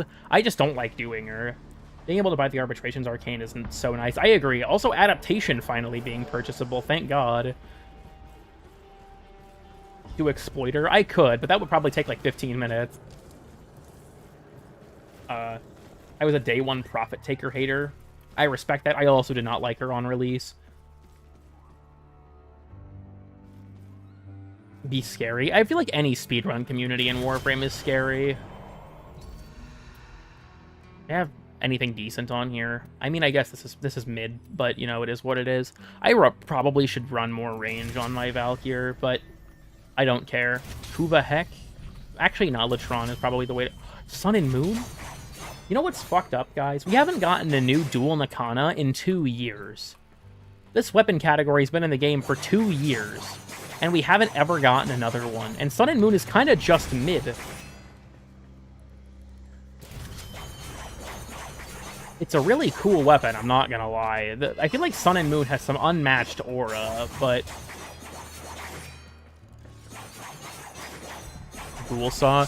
Ghoul Saw has also been abandoned for a long time, but, like, I feel like it was a little bit more specific that that weapon existed as, like, it's a Grineer saw. Its whole category is down to the saw, right? You could easily make more dual Nakanas, but I could see a struggle in making another Ghoul Saw. Also, I like Valkyr's rework quite a bit. I think a lot of, like, the doom and gloom about it was overblown.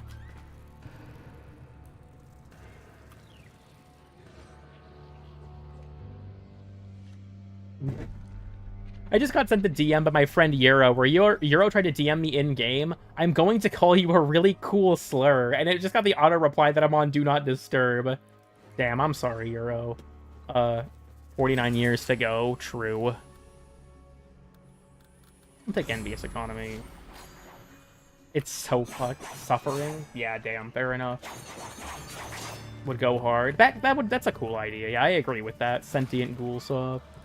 Do you ever get another two-handed Nikana? We've gotten several two-handed Nikanas. There's Tatsu, there's Pennant, there's Tenet Livia. What else? There's Azathane. There's a few of them. Not that many, but there is a few of them.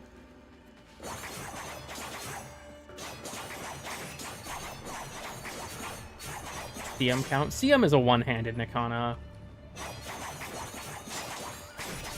I feel like a lot of the time when DE introduces a new weapon category like this, they just kind of, like, give us a very middling initial one. Like, Hespar was pretty mid, but now we have good, well, a good two-handed scythe. Coraphel's good, but not because it's a two-handed scythe. But, you know, Thalos is a good two-handed scythe. And so I feel like that's kind of the same thing with the dual Nakanas, is we got, like, kind of a middling first entry like Hespar was. And we need more Nunchaku. I agree with you there, actually. The only ones we have are, what, Pulmonars, Shaku, and Ninkandi, I think? I think those are the only three, if you don't count primes.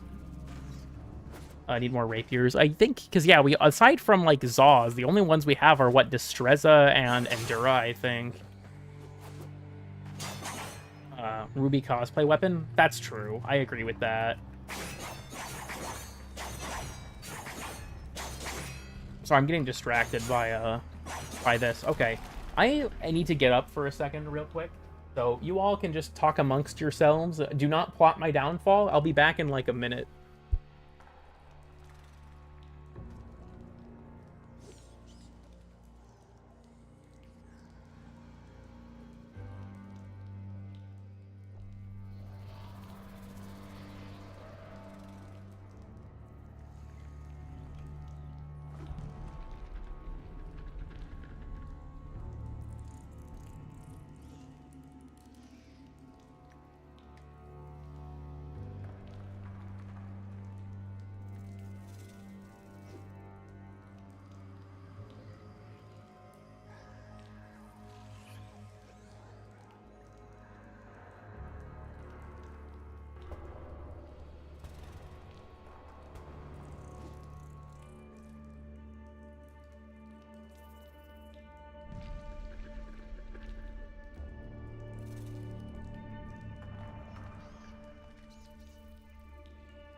Hey everyone, Cool Kid here.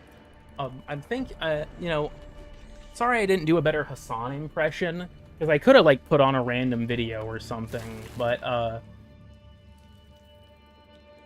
glad everyone is just opting to be silent. Hey, Cool Kid, everyone here. Anyways. Like maces. There are some like that, but they're technically in the hammer category. Like Sancti Magistar, I believe, is in the hammer category. Some terrorists right now, you know, that's completely true, actually. Betrayal from Cool Mom. Cool Mom has always been one of my #1 ops. I don't know what you mean betrayal. Dog is a terrorist? I know.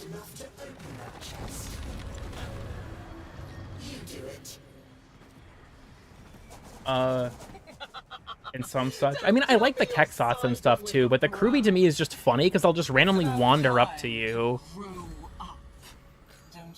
Dusty boy, welcome Lucy. What the? I started tweaking the fuck out for a second there. Focuses on single target damage. That would be really cool. Just gonna, you know, instead of claw heavy. They're not technically claws. They are technically a sparring weapon. I'm pretty sure if you look, she has them on her feet as well, or like an effect on her feet. I guess not. I'm just misremembering. But I believe they are considered like a hybrid between claw and sparring. It's honestly pretty weird. Why did you yell at the pants? Psychosis. The same with Baruch, though. His are like a hybrid of like a fist weapon and a sparring weapon. It's kind of weird.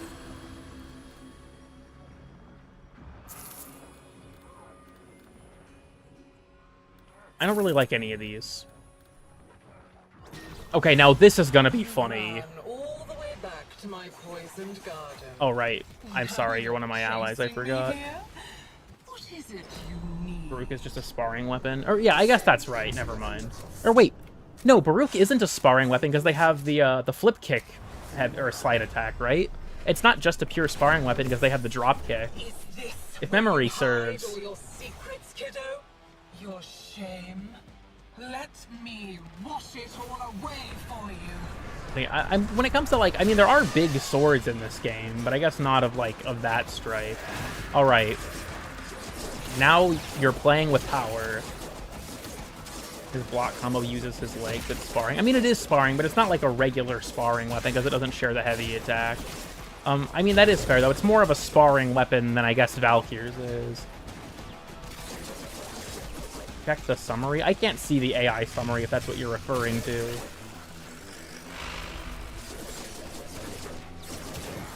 I got a arrhythmia. Damn. Watching you dance so Can someone unplug the router in an hour for me? I'll make sure to remember that, Cool Mom. He's a tail accessory. I mean, well, we've got this one on Gersemi, but, you know, I feel that. I agree. My cat is here. W.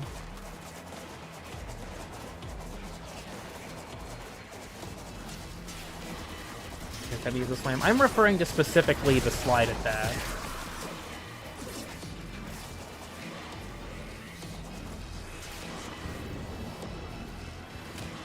We can be bees. This is good news. That reminds me, I don't know if Rose is still here, but you'll always be my third favorite. That's higher than I thought I was, Cool Mom. But I don't know if Rose is still here, but there was a thing that we talked about a long time ago.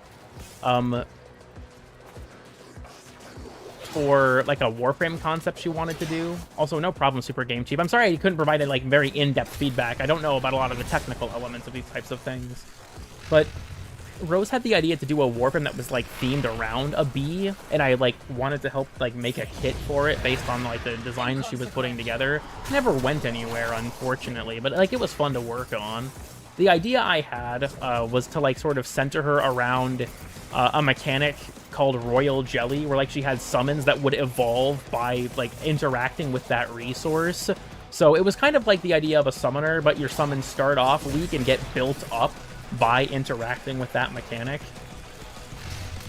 I thought it would be cool, but I don't know if it would work very well in practice. You're a negative if you take too long. Unlike regular Void Flood, no, you can take as long as you want.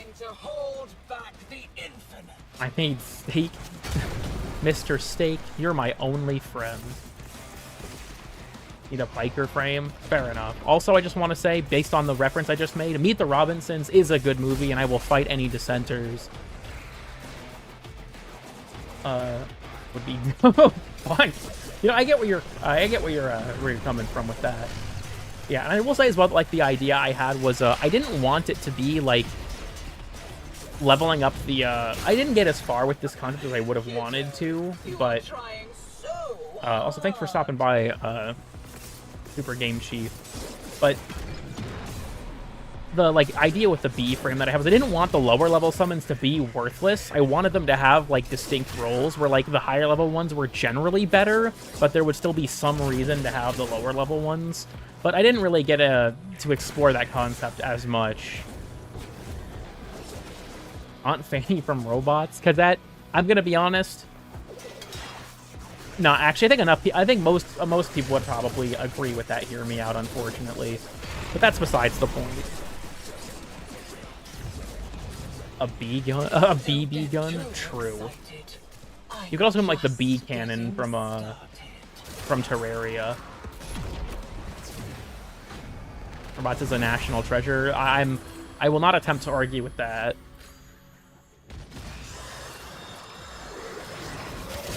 Why did that launch him in the air? My fucking attack speed. Oh my word. Oh my god. 4 million. There's a bug where like scene transitions in Duviri can make certain abilities tweak out. It happens with Ripper's Whale too. It's funny because the other day I posted to my Discord, I was playing Temple in this mode, and I cast Ripper's Whale and got negative 750% heat damage. And so I just posted it in the Discord with the tag Evil Ripper's Whale. I'll have to see if I can find it. Pardon me, gents. I'm gonna be honest, because of EDA, whenever I see Luminous, I just assume I can't kill them. This, though, I'm just ignoring them on purpose. 50% cold damage? Perhaps. I'm not really sure. Is that can attack? The kind of idea I was working with was, like, the lower level bees were gonna be more for, like, status spreading and distracting enemies, and then, like, the higher level summons would, like, be more for damage and stuff like that, but... Deer frame? I mean, we kind of do have a deer frame at the moment in Oberon. Hopefully he'll get a rework sometime in the near future, but... That reminds me, I don't know why I'm thinking of this.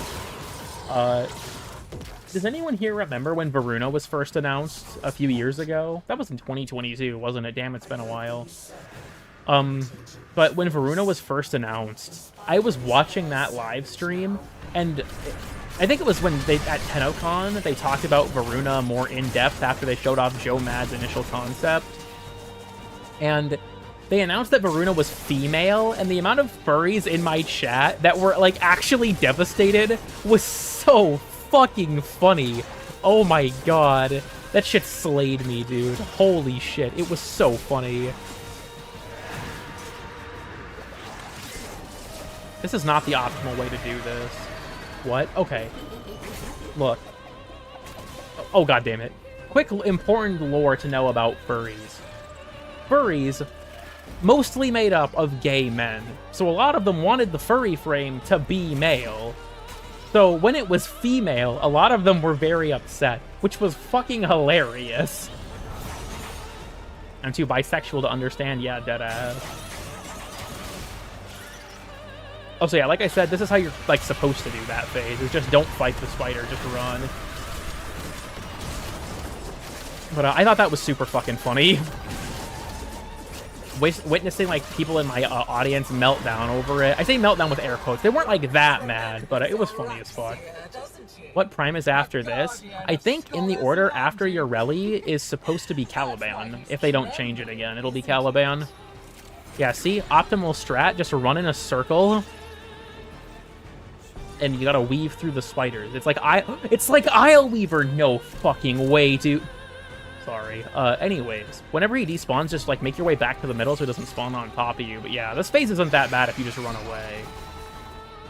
Caliban just came out, right? I don't know how to tell you this. Caliban's rework was fairly recent. That was like what? Shit, actually, that was like 8 months ago. Caliban came out at the end of 2021. It's gone. The girl's gonna have Varuna. Like Scaly, not a furry. I agree with you on that, though. Chroma Prime is the frame that the gay furries get. I guess it before Caliban. I guess we'll have to see. Like, it's clear at this point that the order kind of doesn't mean anything. Okay, these all aren't helpful for me, but... You know what? Fuck it. It'll be funny.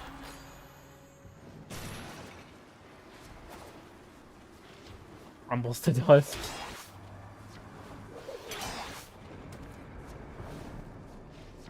Yeah, it's like, it's funny whenever I say stuff like that and people in my chat are like, damn, it's really been 4 years, and it's like, it's kind of, it fucks me up too, but like, when I first started playing Warframe, Mesa was new. Damn, you know, I had an experience at work. This was a couple days ago now. I was talking to someone who had moved in because they were, you know, like, starting their own life, right? And they needed to get their utility services started.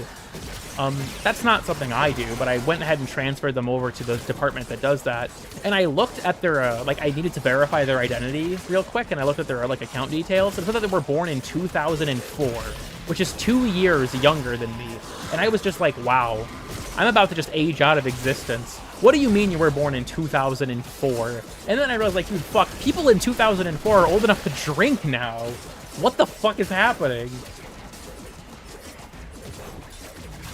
I'm a 2004 kid too. Damn. I was born in 2002. And it horrifies me that I'm old enough that that's happening. People born after 2005. European moment. 3 years older than you. I mean, I'm aware of that, but like even so, 1991. Damn, what was it like living through the tech rot outbreak? Oh, 3 year 2001 here. 1952. True. Born after 2006. Yeah, it's like the meme where it's like, if you're younger than Shrek, shut the fuck up. Fuck, when did Shrek come out? That was 2000, right? That would mean that I'm younger than Shrek. I'd have to look. 2003 boomer. Can someone look that up? When did Shrek come out? Hold on, this is important. When did Shrek come out? Am I in the younger than Shrek category? 2001? Damn it! Oh, that's bad. That means I'm younger than Shrek, so I have to shut the fuck up. Sorry, guys. Stream's over. My fucking life is over.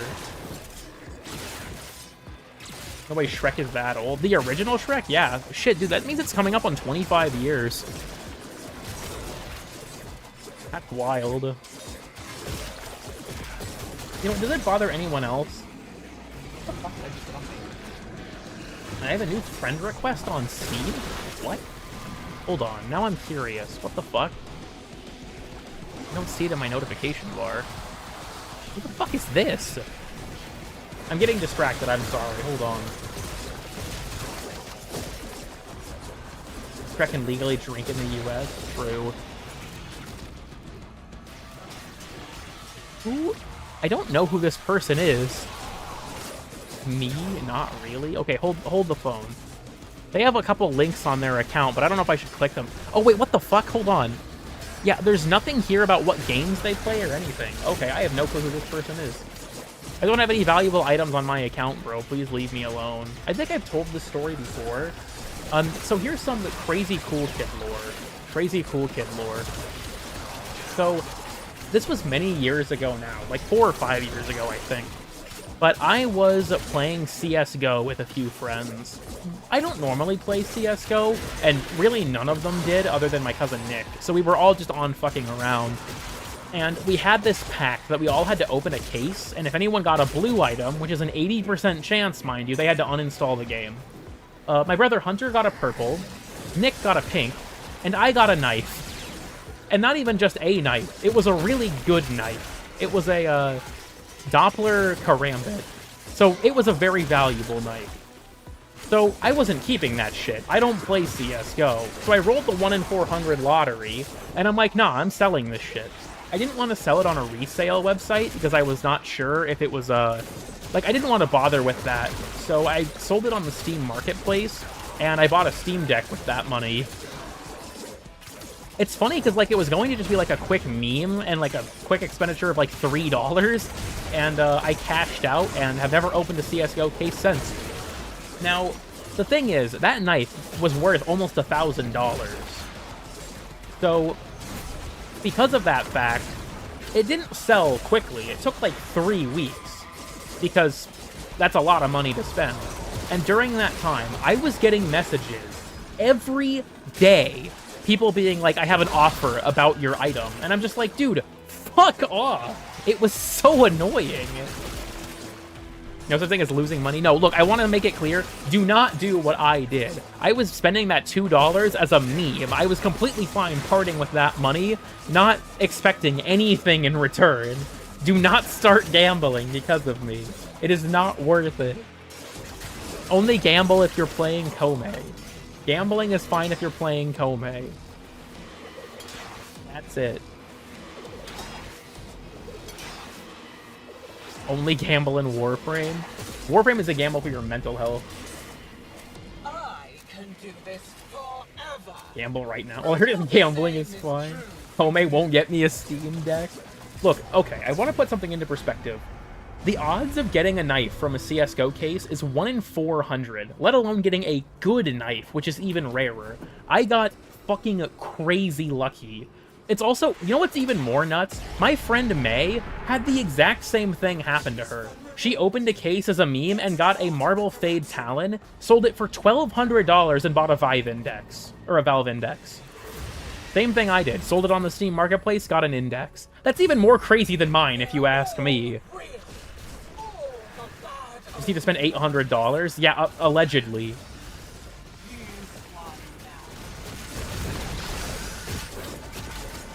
You got a Vive Index? True. Avoid rent the next few months? Yeah, I bought the Steam Deck and I bought that month's Prime Access. That was how much money I had left over, was that I also was able to buy the Prime Access. I'm gonna open a case today. Ellie, you know! No!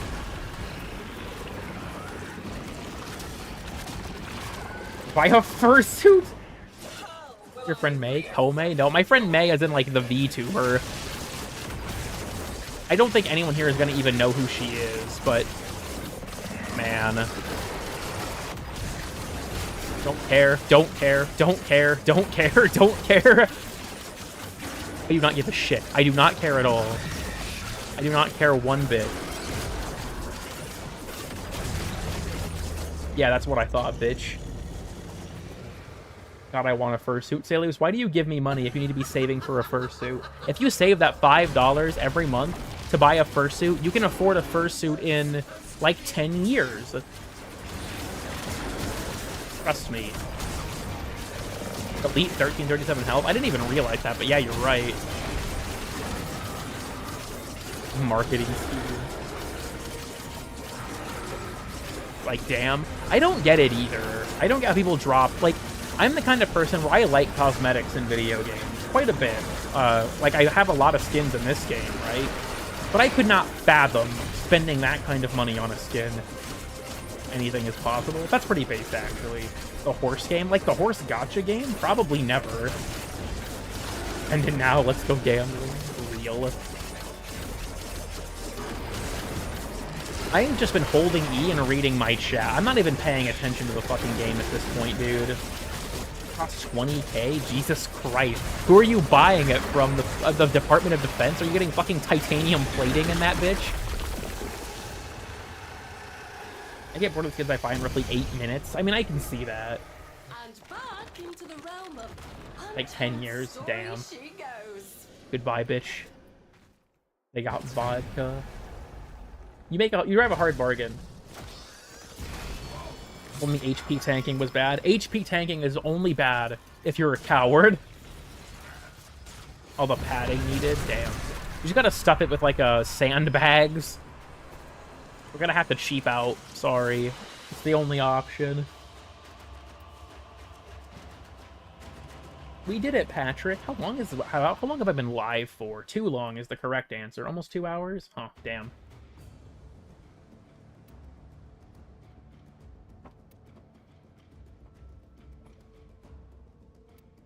You gamble when I gamble for rent, we're not the same. I guess it's free-to-play. Yeah, I agree with you there. And then we have non-free-to-play games with crazy skin prices, like Call of Duty that will charge you $20 for a skin bundle when you only want one skin from it. I don't know why we're orbiting Eris right now, but, you know, it is what it is. Instantly dying in high-level content. It's all big-tittied women. Damn. Neja, Protea, Nyx, Dante, and Garuda. I mean, Dante's fairly good. Doesn't look like Eris. That's the new Eris skybox. Is there a VOD somewhere? If you go into the description, there should be a link to the VOD playlist, and it should be in there. Well, the easiest option's definitely Dante, but... millions of damage just by looking in your direction. This is true. It is still possible to health tank at that level. Good, Molly. My dog is congested, so she's having a bit of a sneezing fit. Gotta make sure she's okay, because she's old as hell. Gonna keel over at any moment. But Anyhow, what the fuck was I even talking about? I got completely distracted there. Yeah, the high-level tanking thing. It is possible to tank at level cap. Someone posted a video, like, the first week of the update's release, of Valkyr health tanking at level cap. It is possible, it just requires a lot of investment. And it's realistically not even worth it. But that and how often are you really playing that, like, level of content anyways, right? Of dust. It's time to cast my spells. Oh, kiddo.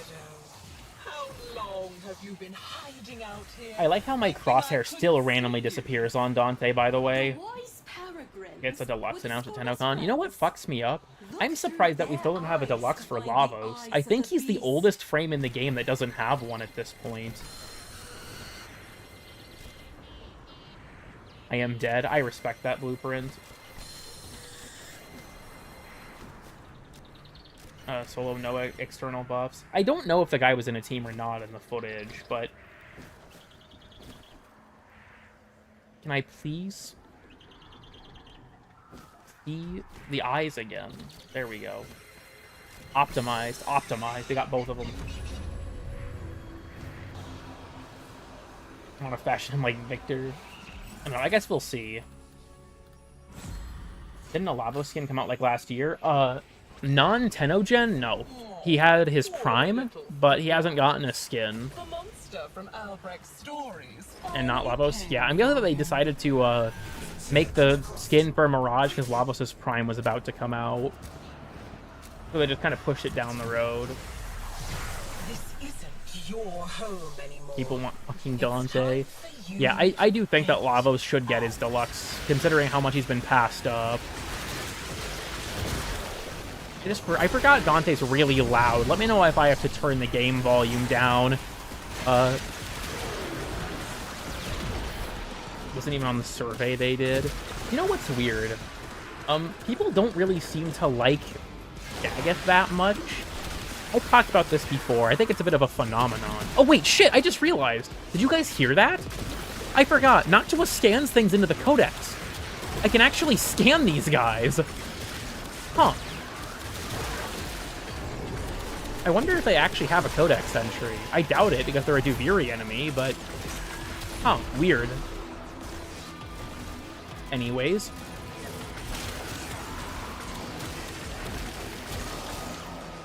That Heliocore did not work. I could hear the little beep noise of the scan going off. So yeah, it seems like it was working. It's not scanning anymore because I'm guessing I got all like the 5 scans I need. But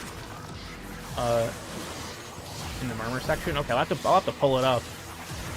Daggett's boring. Well, here's the thing with Daggett, right? I personally like Daggett. I think she's a very fun frame, and that's just my opinion, right? But I think that a lot of people, when Daggett came out, like didn't get her.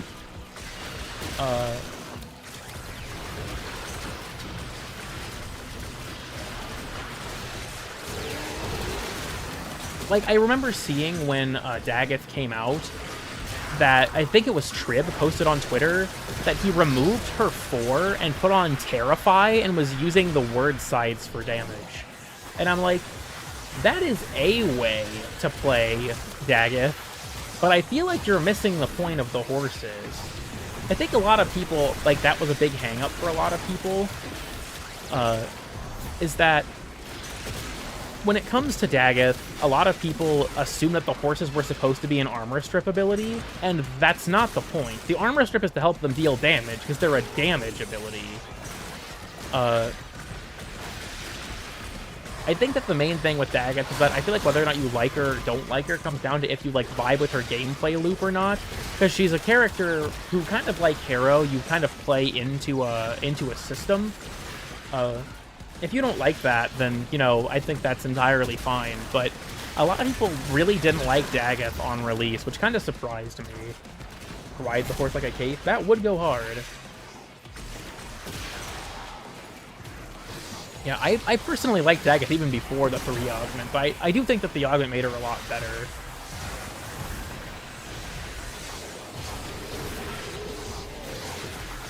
Yeah, I will say that if you like struggle to survive on Daggett, the augment helps considerably. I think that otherwise, though, I personally, because she spams casts so much, I use like Brief Respite and the auger set and that kind of deal of the new Jade augment. I didn't personally like it when I first tried it, but I have found out since that you need to spec duration because the damage ramp up is exponential, like with the the Eximus version. So my opinion was not as fully formed as I had thought it was initially. I've heard it's an okay augment with when you take that into consideration, but I think it's still fairly niche, because if you have an enemy marked by your 1, you're probably going to blow them up with your 4. If you're not using your 4, though, I can see the use case for it, for sure. At all is the issue. I'm not entirely sure, to be honest with you.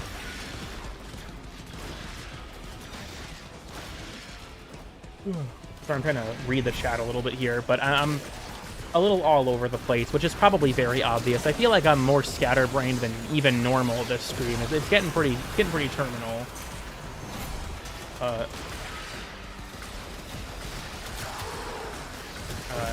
It is kind of mid inherently. It still kills enemies. The main thing with the augment, from what I've heard, is that it's at its best killing strong enemies because it will, laser them with that exponential damage. But that's just what I've heard. I haven't done as much extensive testing with the augment as I probably should. I don't know. I feel like my setup on Jade is like I'm happy enough with it that I don't really feel like working the augment in. Let's go, hell yeah. And the Eximus, that's completely fair. Kind of weird that they don't, honestly.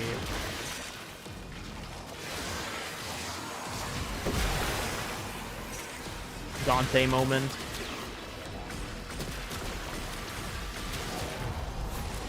I use my purple. Huh. I wonder if that's been fixed in the time since release.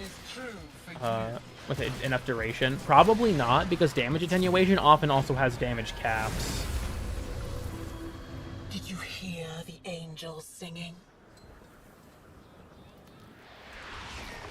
Do you remember Because of how it works? Yeah. how much you learned once the restraints were taken off? Yeah, I said I feel like if an enemy's marked by my 1, I'm probably just gonna blow them up because the detonation is so powerful. So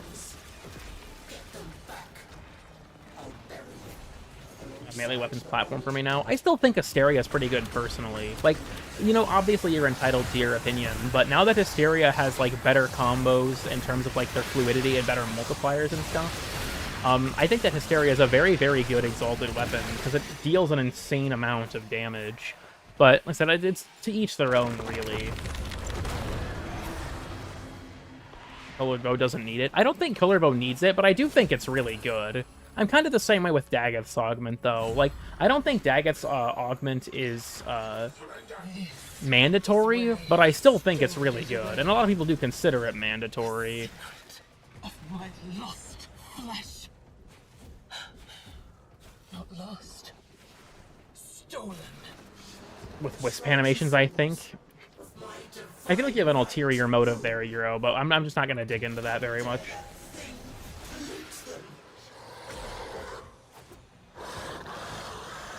Can trigger Archon Intensify more with Hysteria now. I guess that's true.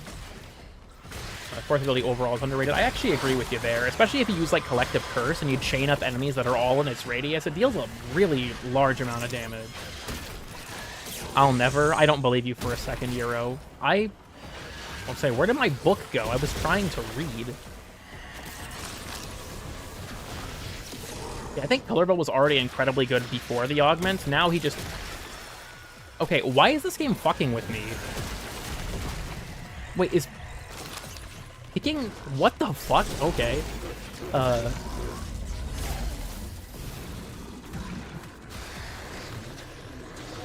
Unfortunate. No more reading.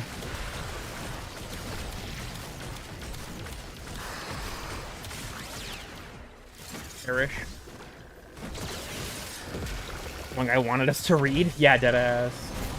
While on. I don't honestly know. It should be considered a secondary. It seems like it's being tracked as a secondary correctly. I'm not really sure what was going on there. You know what? Fuck it, whatever. And we get weird and annoying. I feel like that series would somehow be even longer. rot in my lungs until it. You know, it's kind of weird. I've made a lot of weird and obscure stuff, and it's not like I don't enjoy it, but I've seen a lot of people like, you really need to release more of these, and it's like, dude, there's 16 of them. There's like 2 hours of this series out there. What? I heard the usurper Intention's voice. I feel like it. Yeah, fair enough. Nice strangle Nessie. I mean, I'm not entirely sure where that murderous thought is coming from. Yeah, I don't think my route is going to do me much here. Neither is my Noctua, though. This is not great against the attenuation. Me as a video. I mean, I feel the same about myself. Just obnoxious. I think that's kind of the point, is that she's talking mad shit, because that's just how, like, the indifference is. Okay, that wasn't terrible, but it wasn't good.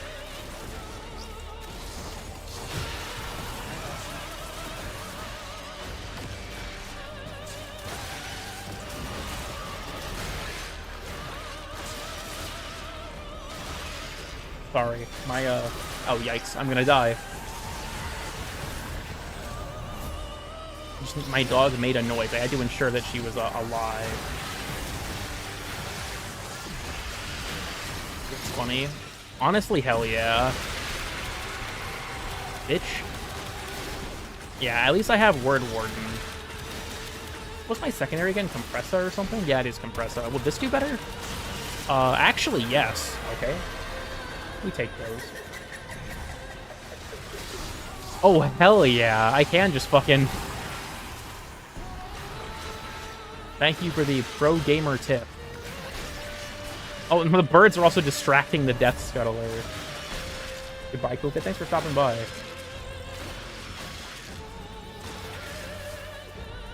It's not that bad. Araxia's isn't as egregious as, like, the Fragmented, but it is still definitely in place. Might call it some overseas territories later. Is it raining? That's how you know you really bring it all together, if it's raining. Well, Compressor's doing a good job because it shoots 1 billion projectiles, and like I said, like, crit and projectile count are the 2 big things that really help against attenuation in my experience, or crit and projectile count. So, like, shotguns, rapid-fire weapons, stuff like that. Ultimate Bully Squad? Yeah, I can see that. Isn't it time for Let me just deploy the, let me deploy the creatures. Kill every spider in my field of view. And then just, yeah, blow them all up. Pretty cool, pretty cool. What is attenuation? Attenuation is an advanced mechanic that some enemies have that's basically like damage reduction on steroids, where your damage is kind of reduced according to a formula to make sure that you're not dealing too much damage too fast. In concept, it's fine, but it gets so abused on a lot of enemies in this game that it drags certain things out more than is really necessary, and hurts certain weapons a lot.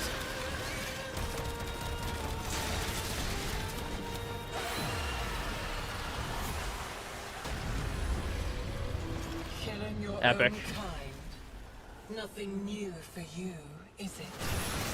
Yeah. Angstrom seems to ignore it. If that's the case, that's probably not intentional.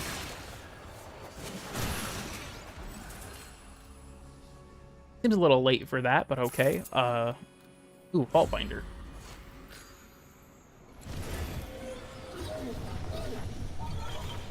Back to the Undercroft so I can go be bored for a little bit. One taps the Fragmented one. Beast!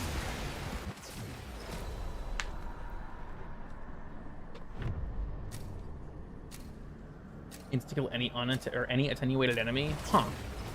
I've heard about that, but don't know any of the details because I haven't really been using it. My will floods in. Flail away. You know, at least I got Void Flood. I do actually like this game mode. I think that Void Flood's kind of underrated. Farming it sucks. I will concede that. I think that farming Void Flood sucks. I think it's annoying when it comes to, like, Zeramin to farm it. But I think that the game mode's really fun, conceptually, with, like, the whole parkour emphasis. This stream is so scary. Welcome, Edith. I didn't expect to see you here. I didn't think you played this game at all anymore, but, you know, I appreciate it regardless. Completely useless. I don't think it renders your modding effort useless, because your build still does have an impact. Like, a poorly built weapon will still perform worse than a well-built weapon, but it does make the building much less impactful. I don't think it nullifies it, necessarily, but it does make it much less impactful. Well, yeah, like, if you're trying to do, like, a relic run or something like that of Void Flood, it fucking sucks. Getting all the reactant drops necessary is annoying as shit. But I like the game mode in theory, where it's like, killing things is mostly optional, you have to have good movement, and I think that's fun. Would add the negatives. I think it's better for them not to, just because lower level players will be in this environment, and having that fail condition would probably be rough for them.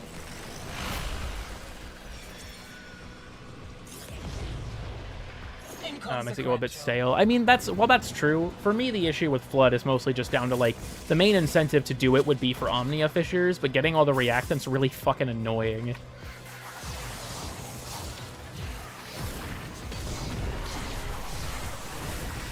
Ortho Biscuit, this shit fucking on God, for real. Blueprint has to fuel his muscles for when he eats the dumbbells. I like to think that Blueprint is just completely fucking, like, Giga Chad jacked in real life. That's just my mental perception of Blueprint, is like his profile picture with the hard hat and everything as his head, and then he's just completely fucking jacked. Do very circuit fissures. I mean, I could see that, but I think people will probably just complain about it, honestly. It gets changed to 3 minutes. I think that Survival probably doesn't need the change, at least not as much. But I wish that the defense was available in IO Weaver. I've noticed that Excavation, thank God, as well as Assassinate and Defense are just not available here. Waiting for Reactant to finally drop. Yeah, it's annoying. And yes, we're always sending Forma to Blueprint 27 on PC. That is always happening. It's Coolprint 369 now? That's true. Blueprint did get assimilated after they rigged gambling session.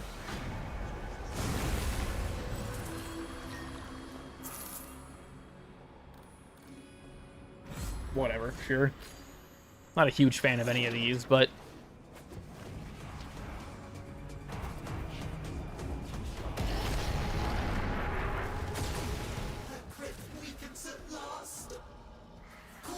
It is time.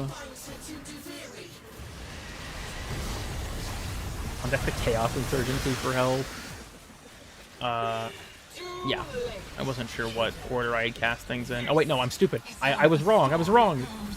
There we go. There we go. Just get some of that Zata Invocation going. Actually, I might as well just rely on my abilities to clear out the fodder. I don't have to worry about it as much with these guys.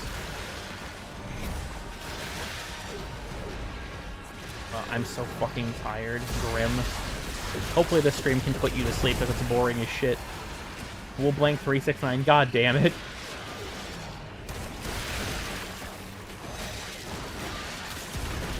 And I will say as well, I am reasonably certain that the developers have said that they are looking into, like, the community's concerns with health tanking and attenuation. Attenuation I don't know for sure, but I know health tanking was something that they mentioned, I believe, on the subreddit.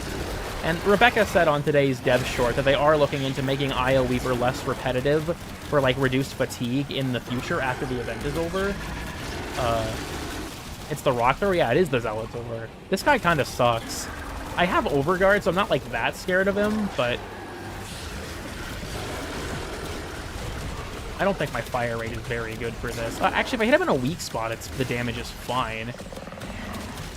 It's just, like, specifically if I hit him in a weak spot. Oh, and because of the auto-tracking, it's not targeting the weak spots. If I was dreaming or not. Yeah, the Venus Ice Mystery is deep lore. Duviri Arcanes here. I could see that as, like, an alternate method, yeah. So it's the E thing to do. The problem, Zert, is TennoCon. TennoCon's in 10 days. They've said on the dev store they just don't have time to do it right now.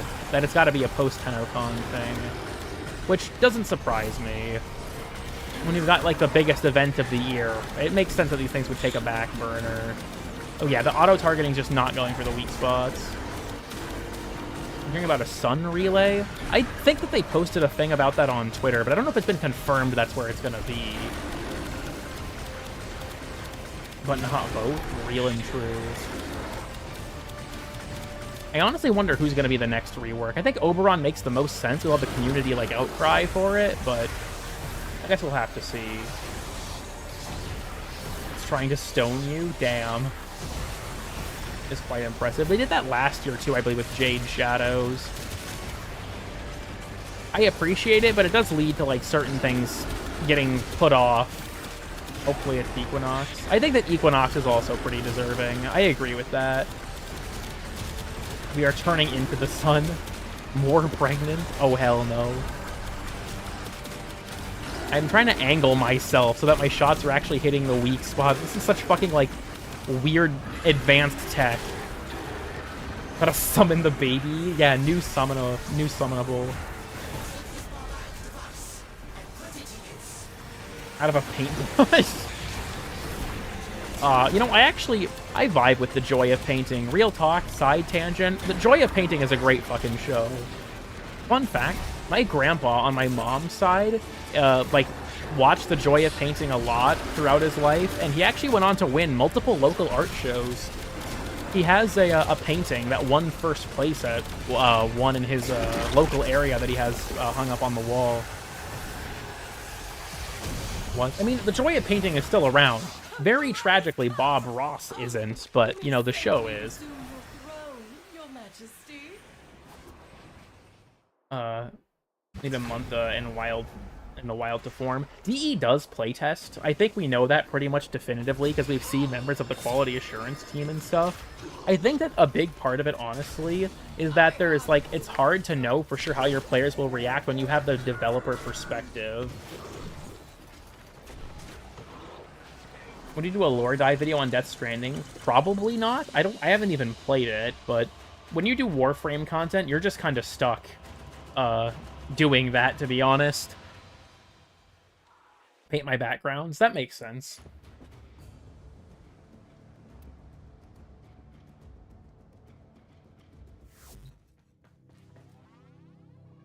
Ground environment drawing? Yeah, fair enough.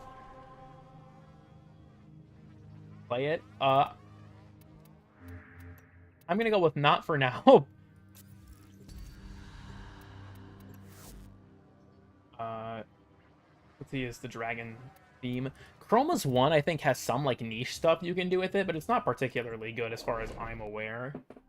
But yeah, look, I need to just tell you all now, I probably will not be playing much that isn't Warframe on this channel, because that's just how, like, YouTube's algorithm works. If you make content about a game, escaping that, like, content sphere is borderline impossible. History of Breadwin. Interesting suggestion. We are glad you have moved beyond petty grudges. Hello, bitch. I am finished. All I have to worry about now is the Signa, and then I'm done. We have reached the gold tier clan trophy. Personally, I enjoy variety content. While I appreciate that, the vast majority of my viewer base doesn't even like the things I already make. Why is Thrax in the cylinder? He's in the pot. Remember what the scholar said. He's been trapped. Because it fears us. What, 2 years to put things in there that were supposed to be there from the start? I mean, the circuit has always had, like, the Incarnate Genesis system in terms of the Steel Path version, but there was stuff like leaving, or, like, if you failed, you lost all your shit and stuff like that that was in the game for, like, a year, and that was fucking stupid. It's even weirder to me, because they said that, Such a wretched place to be raised in.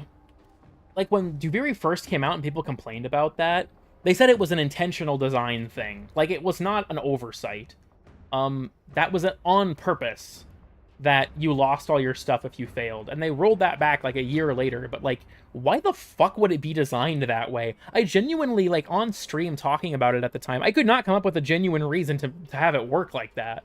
Like, it was made for a design reason. Okay, what the fuck design reason did you make that decision for? I don't get it. I'm glad it does not work that way anymore. Yeah, I should check the codex and see if it's in there. At least once. On stream, I don't think so. I have done it before, though. Just spam talking to him. I wanted to kill myself so bad. Yeah, deadass. It was so sad to suffer like that. Let us pull up. Of being evil? Yeah, apparently. Factions, the Murmur.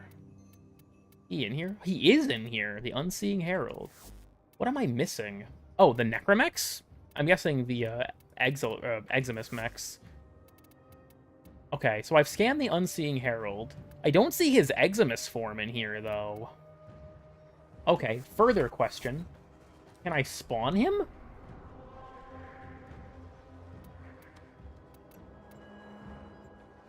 No longer on the Warframe team. Also, Scott is not part of the team currently and wasn't at the time, but I think that, like, the thing with Scott, honestly, was that I felt like sometimes he just would not budge on feedback. He's still at the company, he's just doing it for Soulframe now, so my heart goes out to all of you that play that game. Against gambling the system. Like, I do think that, like, while that's true, I feel like, first of all, regular Duviri already had the if you leave, you'll keep your reward system. But even beyond that, just because other missions work that way, I still think it's a bad idea. Especially because the circuit incentivizes you to stay for longer amounts of time than other missions because of decrees and because of the increase in the points that you get towards your track. So I think you're wrong, deadass. The Herald. You can spawn him. Huh. That's interesting, because, like, none of the Dax enemies are spawnable. Hello, bro.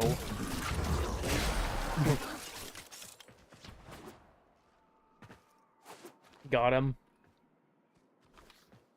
How long have we been live for? Just about 2.5 hours. We can probably start winding things down here. I am starting to kind of lose my voice from talking so much, so bullied. That's just the color bow experience, honestly.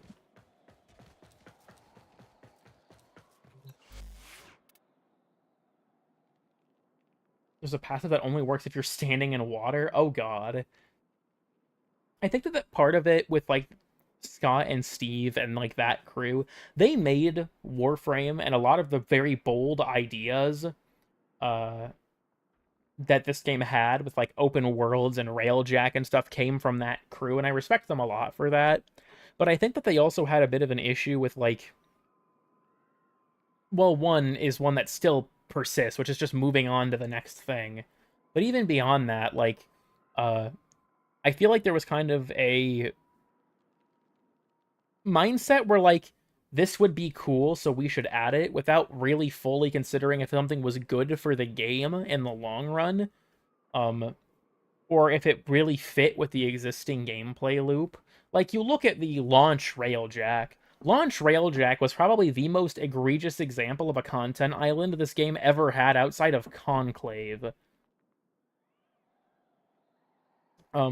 Because launch Railjack, nothing you did in Railjack benefited you in the rest of the game. Avionics was its own system, they weren't mods. Dirac was the resource you used for that. All of the Railjack resources only affected things in the Railjack ecosystem. Like, outside of Railjack, nothing you did in that game mode was brought to anywhere else in the game. So, like, on release, it was like, yeah, really cool idea, really awesome idea, but, like, this doesn't connect to the rest of Warframe at all. It took until, what was it? I think the update was called Railjack Retrofit. It came out in 2020, I want to say, and that was what brought it in line with, like, okay, now this works into the rest of the game. And even then, there's still not a ton of incentive to play Railjack, because, like, there's not a ton there once you kind of play through what it has to offer.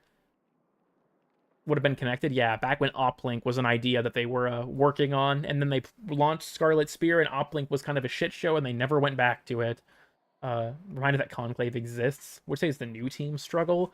I honestly think that when it comes to the new team struggle, like, if I was to say anything, personally, I feel like they kind of lost sight of what makes Warframe Warframe in a lot of ways.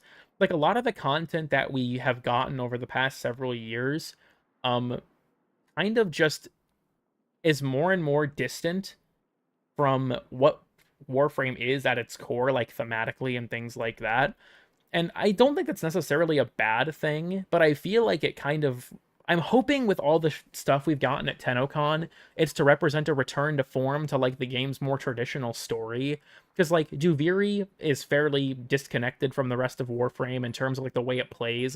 1999 was a huge departure from the way Warframe normally is. All the cosmic horror stuff was not really something that was really expanded upon that much before, you know, like Whispers on the Walls and things like that.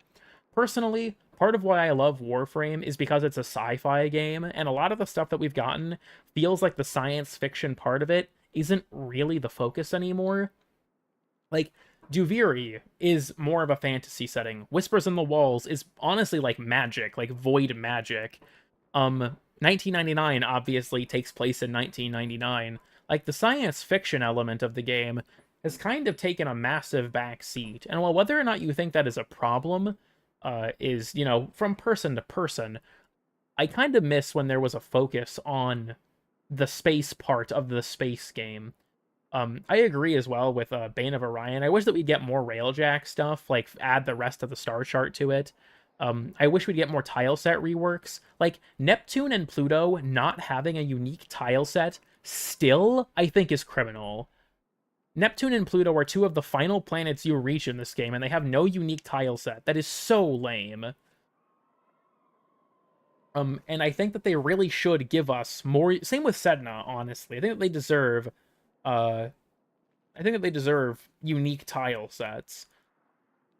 And yeah, more Narmer. I also agree. They kind of just dropped Narmer entirely after Veilbreaker. We have this entire plot with Pazul and like needing to rescue Era, but like, we just kind of abandoned it. And it's just kind of been sitting there for like 2 years now. I think almost 3, actually. Doesn't have one either. Yeah, Saturn doesn't have one. I think it makes more sense for Saturn not to have one, but I still wish it had something going for it aside from what it currently has. Or whatever the hell happened. Era is not dead, no. As far as we understand it, the ram, the like head he wears as Pazul, is an Archon that's controlling him. Or it's like an organism that's controlling him, and he's become an Archon. But I feel like that was also kind of a big thing for me, is because like during one of Tactical Potato's interviews with the developers, Megan made the joke that like we say here at the office, the new war was just the beginning of the story, and it's like, are you sure? Because the new war happened 3.5 years ago, and we haven't fucking picked it up since. Veilbreaker really did not have that much of an impact on the post-New War story, other than establishing that Call is alive, and that, Era is alive in some capacity.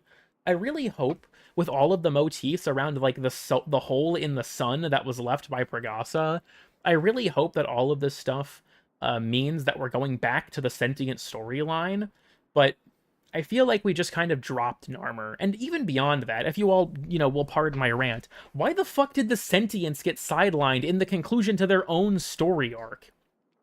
Like, if you've been playing for as long as I have, you'll know that, like, the Sentient story arc was, like, 5 years of build-up.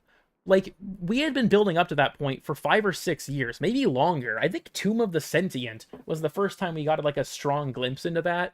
The New Strange has the foreshadowing of Hunhao. We had multiple quests that tied into them. Like, I don't necessarily think that Narmer is, like, a bad idea, or that, like, having, you know, the whole thing with Ballas was a bad idea, but, like, why were the Sentients sidelined that hard in their own story finale? And no cohesive tactics. It's weird, too, because, like, they gave them a lot of new units in Scarlet Spear. Like, they got the Symbolist, the Ortholist, the Summalist. They gave them a lot of new units, over time, in preparation, presumably, for the quest, and then it just kind of didn't pan out. I don't know. I feel like the New War is a quest that I think people would have generally liked a lot more if there was a quest before it. I think that if there was a quest before it, where the actual process of, like, waging the war and gathering all the factions and all that stuff, and having, like, a quest that set up for what happens in the new war, I think that would have been a lot better. Because it seems like from quotes from Steve, it's implied that Scarlet Spear and Orphix Venom were supposed to be the war. And, I feel like that's just kind of shallow to have events be that context for such a major story event. Like, I don't hate the new war necessarily, but I do think that it suffered from, the way it was written. Because I feel like the thing with the new war for me is that I don't think the developers knew what it was going to be. Like, they had talked about it and they had vague plans for it, but I feel like you can kind of feel that even though the quest had so much time between its announcement and its release, it felt very rushed. And I don't really know for sure why that is, but I feel like that quest has the most, like, random ex machina type shit and a bunch of plot threads that still haven't been tied up, and just, like, a bunch of things like that. Like, why the Drifter knows any of the information he does when he comes to, like, the operator's timeline is still just completely obfuscated. Like, that's never elaborated on. And it's the things like that that bother me, because old Warframe quests didn't do that.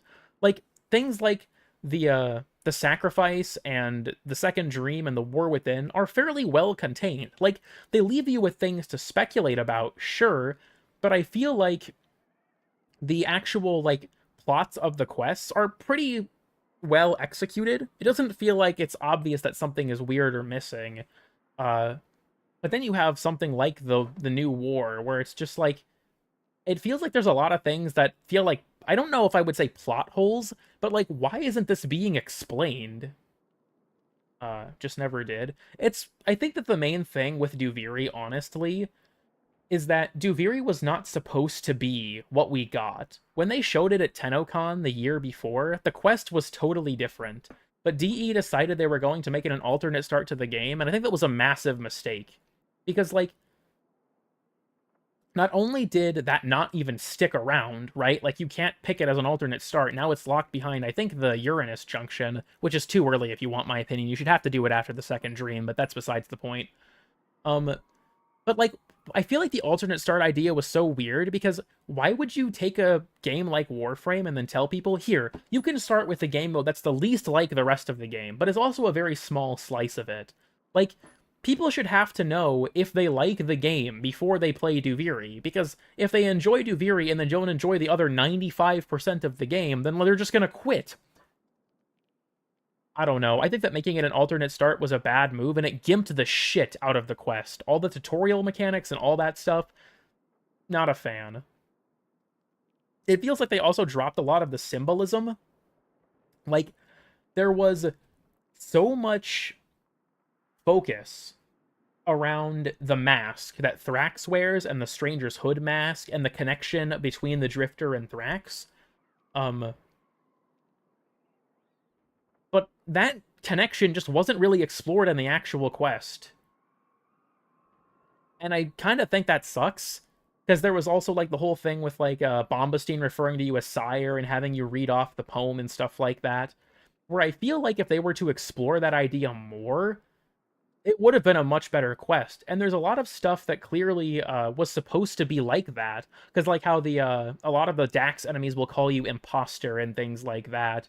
It's clear that the connection between the Drifter and Thrax was supposed to be a lot more explored and established, but it just kind of gets haphazardly thrown in at the very end of the quest, where they just exposition dump as to what's going on to you, and it's not even really well explained. I do like the idea of Duviri a lot, but I feel like the way they went about executing its story and concept was gimped by the alternate start idea, and it didn't even go anywhere in the end.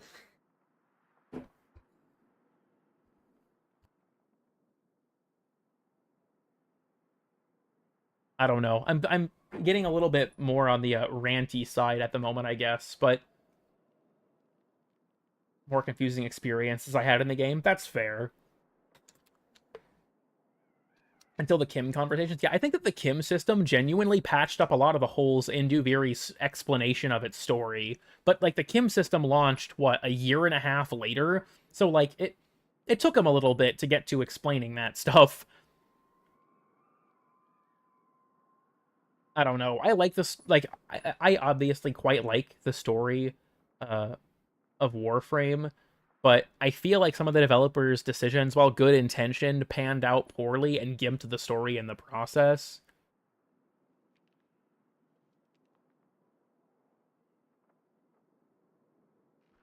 I'm trying to catch up a little bit here.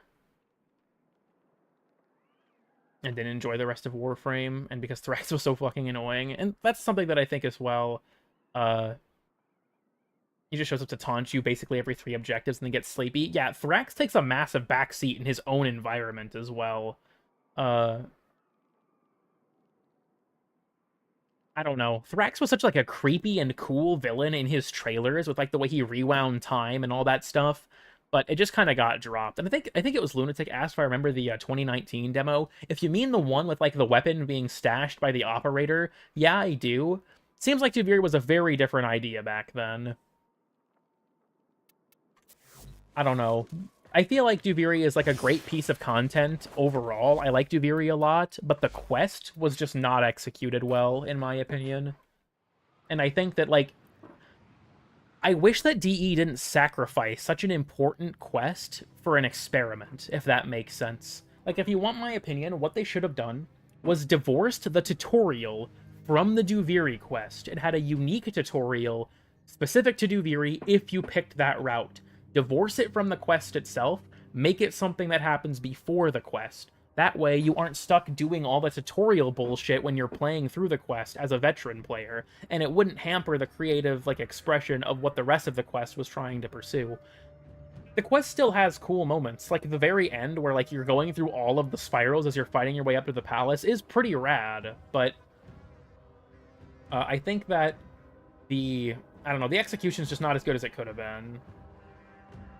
None of their characterization in game is good. I think they have, specifically with the Kim system, I think a lot of the characterization for the Drifter is interesting, but overall I do think that it's kind of underexplored, or at least there are parts of it that are underexplored, or just like not really well executed.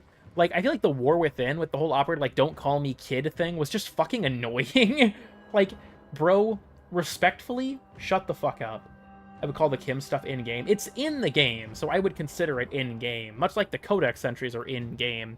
If you don't want to consider it, like, if you want to consider it, like, in-mission or something like that, or in-quest as its own category, then yeah, the characterization's not really there.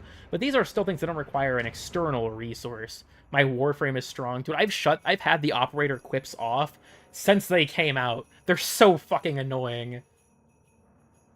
Never go back to? Yeah. Okay, fetus. Deadass. I mean, you can go back to the palace now with the Captura scene, but, like... Order seems to have misplaced those memories. Into with other people, which I really like. Yeah, it's interesting because, like, it characterizes the Drifter as this, like, socially inept weirdo, because he had... all of his experiences are from Duviri. When did they recast the operator? I want to say around Whispers in the Walls or something like that. Maybe New War. I wouldn't want to be called a child. Well, that's true. The way they went about it was annoying. Like, I get the point of, like, you know, they don't see themselves that way.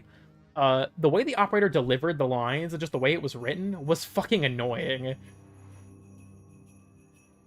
Wally just sounds like Jonkler now. Being blasted into the nearest wall. Like immortal demigods. Yeah, it's honestly, I feel like there's this weird disconnect between, like, the pre and post Second Dream Warframe writing. Like, the Warframe, or Tenno is like this warrior caste, almost like the samurai or something. I think is, like, you have a lot of lore like that, and then you have post Second Dream where it's like, oh, but they're all kids. Or, like, child soldiers, and it's like, well, this seems a little weird to me.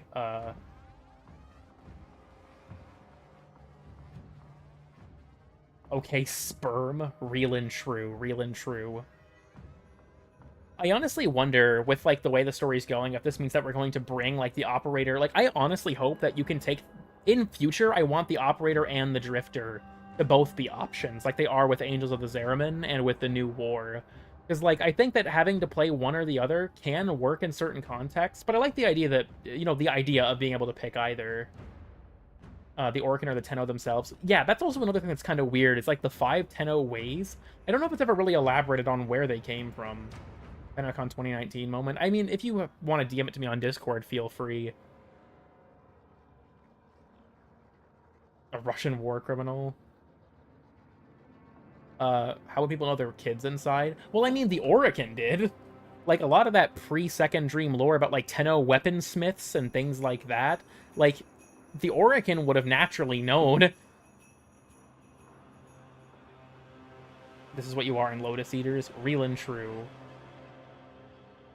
The Tenno are children. I do think that that plot twist is a good thing, or is relatively well protected. A cutscene from the Railjack demo. Is this the? Hold on. Sorry, you're gonna hear some of the sound effects from this. Let me go ahead and just pull this up real quick. Oh yeah, right. You know, it's honestly weird that never made it into the game. The thing the Lunatic sent me, for those who, you know, obviously you can't see it. It's the scene in the Railjack demo where like a void storm happens and the operator gets stripped out of their Warframe, and then it cuts to like the old Duviri concept with like the aura worm overhead and all that stuff. And members of the Tenno faction. I feel like if there were members of the Tenno faction that weren't the Tenno, would we not just call them the Orokin? I don't feel like I've ever heard anyone refer, because like people refer to people who aren't like biologically Orokin as Orokin or Orokinera, like Parvos or Alad have been referred to as Orokin by like the Stalker. But I feel like, I don't know, like the Tenno as a faction versus the Tenno as like a group, I feel like the distinction there has never really been made clear. Someone we've met. I don't think it's ever been elaborated on, no. The Man in the Wall storyline. I don't know if it'd be overwhelmed. I think the term is probably fatigued, but I don't think it's been going on for like that long. Wally wasn't even really like the focus of the story until fairly recently. It was about 1.5 years ago that he like took center stage with Whispers in the Walls. He kind of was like gaining an increasing presence over time, but nor guided by the Lotus. While that is true, would we refer to them as Tenno? Because they don't refer to themselves as Tenno. They call us Tenno. I would refer to them as like part of the Lotus's faction, whatever that is. You know what's weird? The Lotus is like way more powerful than the game ever acknowledges. Like, the Lotus has all of these operatives and this like expansive information network and all of this crazy shit that is just never elaborated on. Like, how does the Lotus have any of this? Who are these fucking people? Weird. Lotus and some operatives. I feel like if you want to refer to it as like the Tenno as a faction, I think that even if we're going to say that that's like, okay, these are like the part of the Tenno as a faction, I think that that's just not a good way to frame it, because that's it kind of obfuscates what's going on, right? Like, oh, is this a Tenno like the Tenno, or like as the faction the Tenno? I don't really vibe with that. Alad v. Victor. I think that's completely fair. Is there one Tenno or multiple Tenno? So we know that there's more than one Tenno for sure because of things like the New War, but I think it's honestly super inconsistent. And I feel like one of the biggest lore fuck-ups I think they've ever made was Operation Gargoyle's Cry.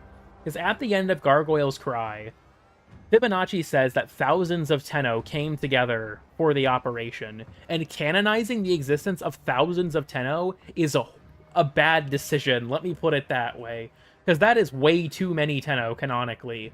As I understand it, there are multiple Tenno, but we're like, what I think makes the most sense is that there aren't that many, and we're the only one that's woken up from the dream, and that's like this proficient as a, you know, as a Tenno. Like, we're going through the main story alone, effectively. But if there are thousands of Tenno, we'd win the war in a week. The amount of power that the Tenno have, dude, it doesn't fucking matter. We'd overthrow everyone immediately. In the raiding ship? That's mentioned in survival missions, yeah, that there's a Tenno operative raiding the ship for supplies. That's highballing it. Yeah, the fact that Fibonacci said that there were thousands, I think, was a massive lore fuck-up, and I choose to not acknowledge it.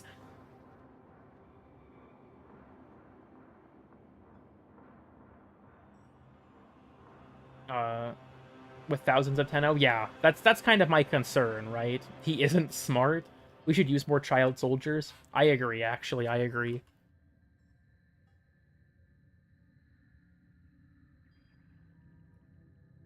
Just a developer oversight, who fucking knows? It's weird, too, because, like, my friend Red rants about this all the time. Duviri being multiplayer doesn't make any sense. From a story perspective, it makes no sense. But, like, you can suspend your disbelief. that it's like a gameplay thing. Except one of the lines in Sorrow that Teshin has explicitly mentions bringing company with you, which implies that the multiplayer is canon, which is just kind of totally glossed over. Because, like, it doesn't make any sense for it to be canon. There's only one Drifter, canonically. There's not really a way you'd fit another Drifter into the story. Isn't the Drifter creating his own friends? I think that if they were going to do something like that, they should at least explain it. Bring other Tenno into Duviri? That's the thing, though, is, like, how would that work? Because the only reason that the Drifter exists in Duviri is because he's an alternate timeline version of the Operator. Presumably, those other Tenno would not have alternate timeline versions of themselves like the Drifter does.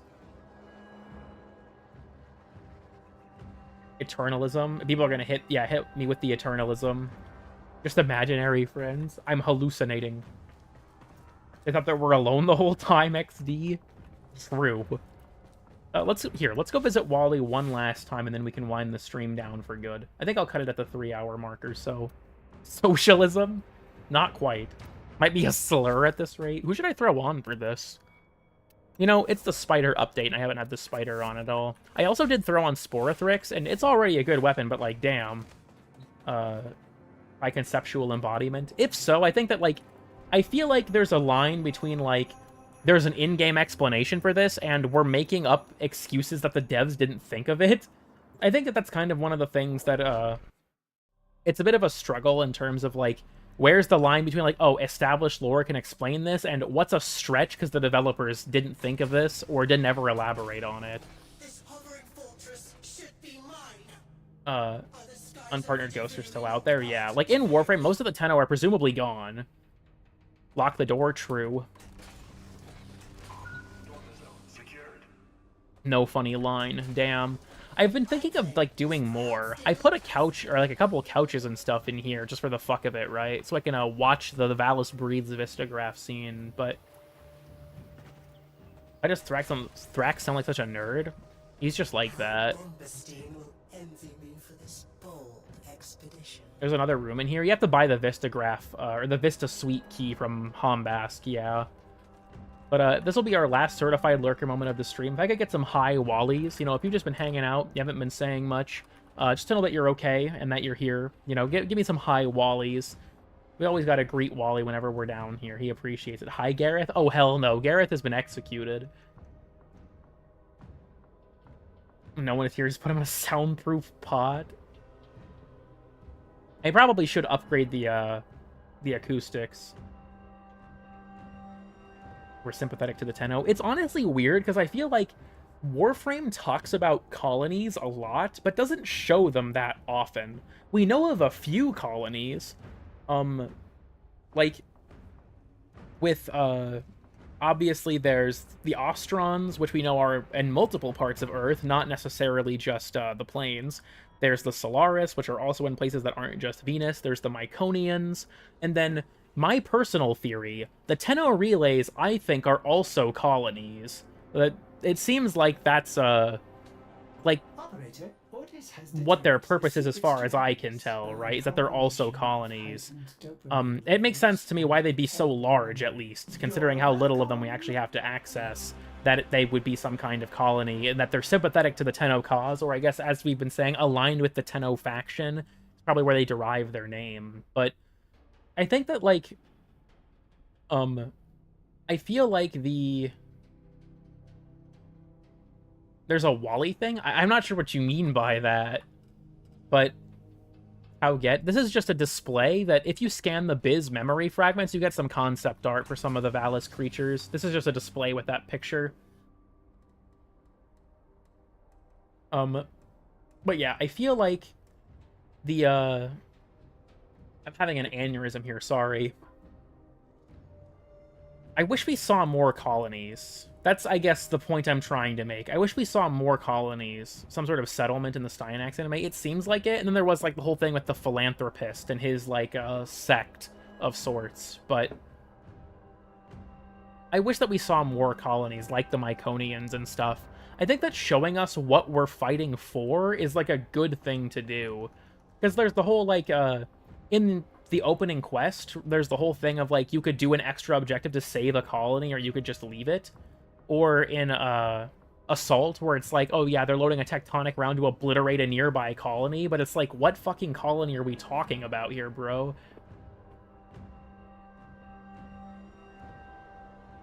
I could have colonies around them like Iron Wake. Yeah, Iron Wake I think is a bit of a special example, just considering the fact that obviously Steel Meridian's objective is around like saving Grenier defectors. But yeah, I don't know. I feel like Warframe's world doesn't necessarily feel empty, but it feels like a lot of the colonies that we do see are so isolated from the rest of the world.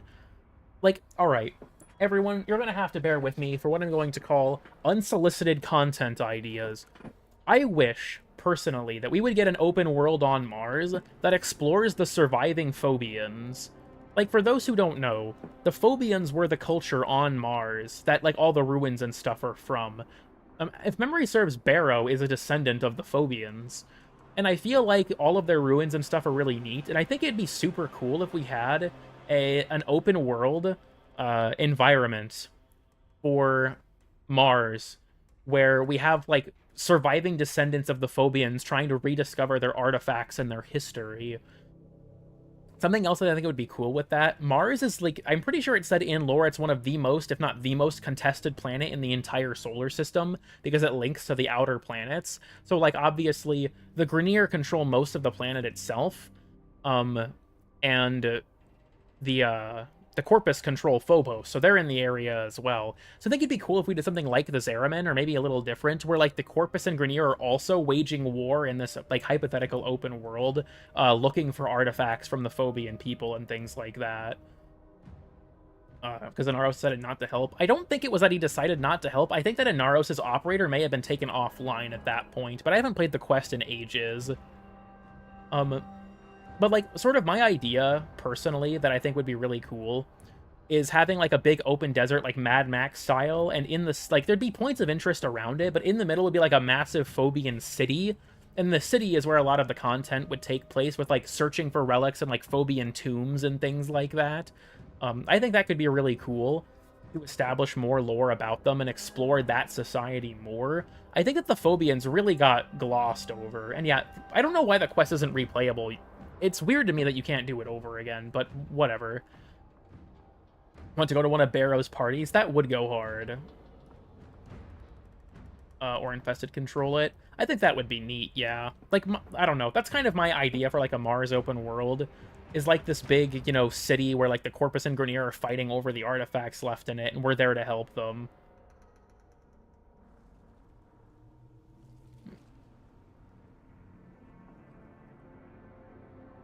The Cloud Arc was such a cop-out. The Cloud Arc thing in Neo Moon is fucking stupid, honestly. I don't know why they felt the need to write it like that. Yeah, there's this whole city, but everyone occupying it is digitally occupying the city. That's kind of fucking stupid, if you ask me. Low-tech ruins on top. Yeah, I think it'd be really interesting to do, like, explore that society more. Such bullshit? I agree with you there. Not replayable still? I wonder if they fixed that. They were working on making it replayable. Let me go look, actually. Afraid of Kavat scan farming. Because I know that they were planning on rolling out quest replay for a few quests that didn't have it.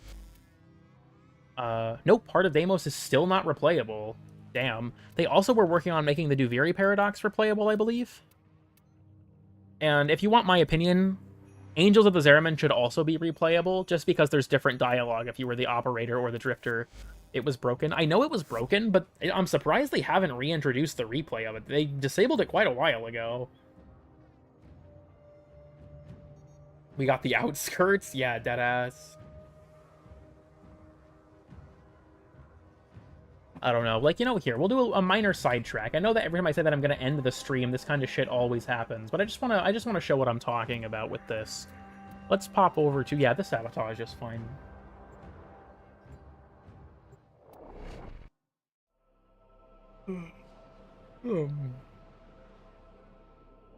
But, like, I think it's so interesting that we have this, like, you have the Grenier outpost. First of all, there's a giant asteroid base up there that's never acknowledged, and I'm guessing it's, like, an abandoned concept. that like Deimos or Phobos would have been converted into a giant asteroid base, and that's why you can see it in the skybox. But I think they kind of abandoned that idea, and it's just kind of residually there. But the whole thing with, like, I did not mean to do that. I was looking at my chat. Where the fuck did you come from? Anyways, the idea of, like, the way that the Grineer have all of this infrastructure built into the existing, like, Martian, ruins is so interesting to me, and this tile set is so cool. I wish they'd explore it more. Got all this, like, weird shit down here for Grineer technology.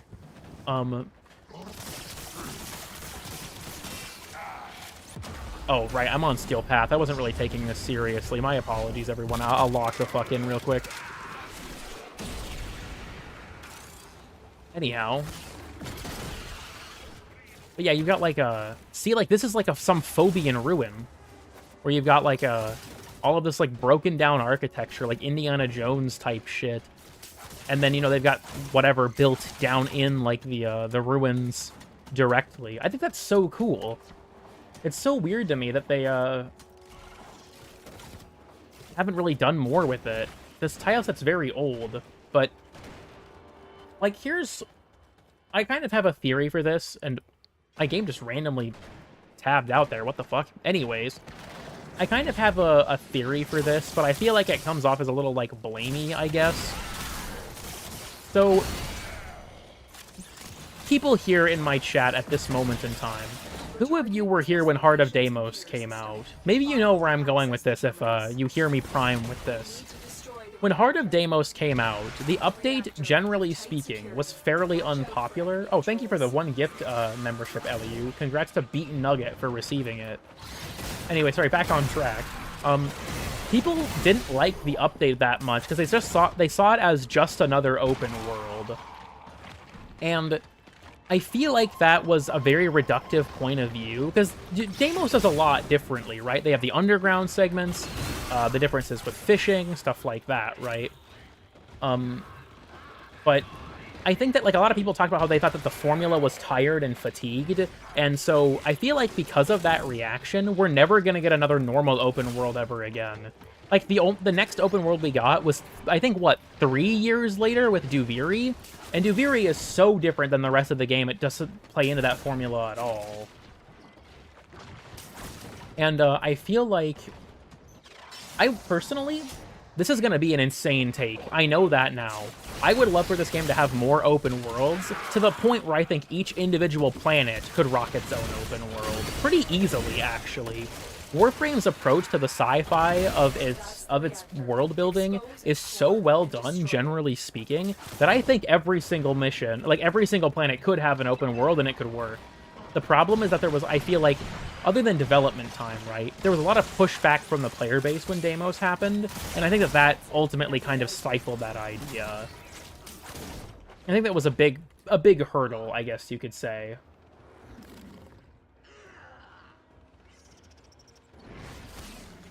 Hey, Kukid, welcome. 18 years of dev time? Yeah.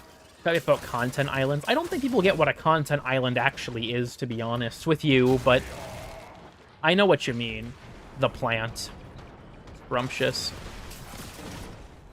Hate to have Barotrauma open world. I agree. Make all the crybabies leave. I will say that, generally speaking, I still think that, like, people who are newer and worse at the game are still important. I just think it's it feels like a violation of my personal rights that I have to hear their opinions.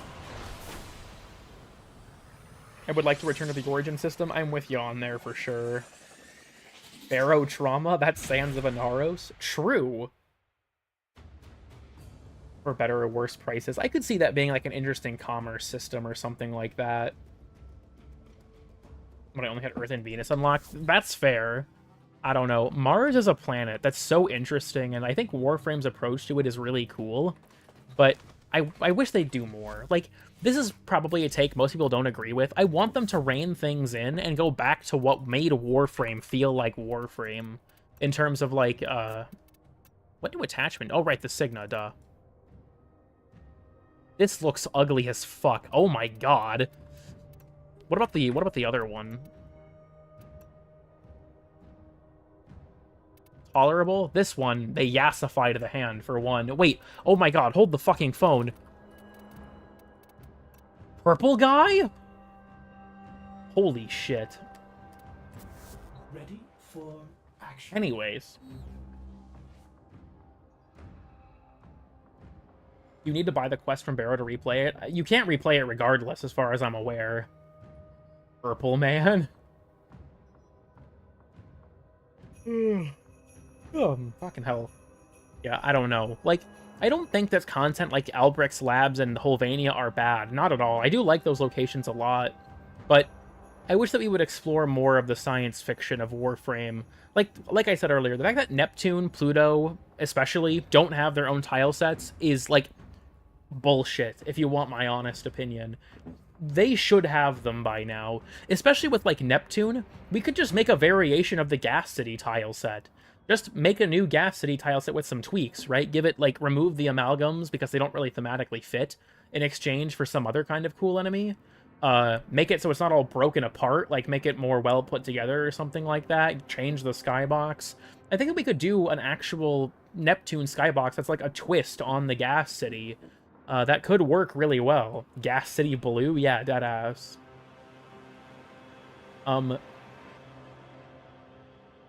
I also think, like, for me with Pluto, I just do, like, a Corpus City or Industrial District or something. Could have been an open world. I think that Holvania as a tile set is better, in my opinion, but I could see it working that way. And I do know, like, Corposium, I don't think it's ever been confirmed where it's located, but it seems strongly implied it's on Pluto. And I think that it would be cool to explore actually having it there. For the sake of an overhaul on more tile sets. I agree. I would love to see a year that's just overhauling the star chart, right? Like, reworking tile sets that are old and don't flow great. Like, Europa is a good example, in my opinion, of a tile set that deserves a rework. Blast City, where everything explodes? Hell yeah. What stance do you have on Varuna? This is the Ash Noble animation set. But I think that having, like, Corpus City, or, yeah, like, Corpus Capital City as a tile set that has, like, it takes, like, the cool street combat from Holvania and puts a Corpus spin on it, that could be super cool.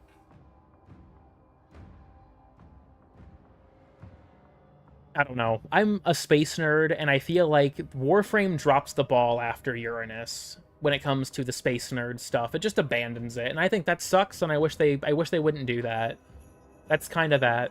I think it's disappointing that Neptune and Pluto don't have unique tile sets. I think it's also disappointing Sedna doesn't have a unique tile set, but, like, less so. We don't know really that much about Sedna in real life compared to places like Neptune and Pluto. And I think you could kind of viably say, oh, well, maybe the Grineer just built another shipyard on Sedna or something, as opposed to the, like, why am I on Venus on Neptune right now? I don't know. I hope that gets changed one day. I don't think it will, because it's been so long, right? And it still hasn't happened, but, like, damn, dude. Just damn.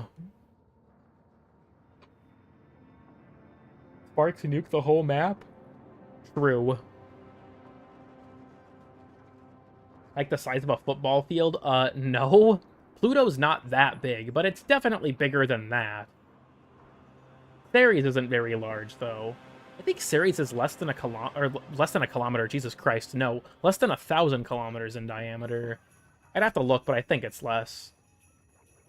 I don't know. Like, I will say this. If I was the one making Warframe, you can bet your ass we'd just be making the star chart more complete.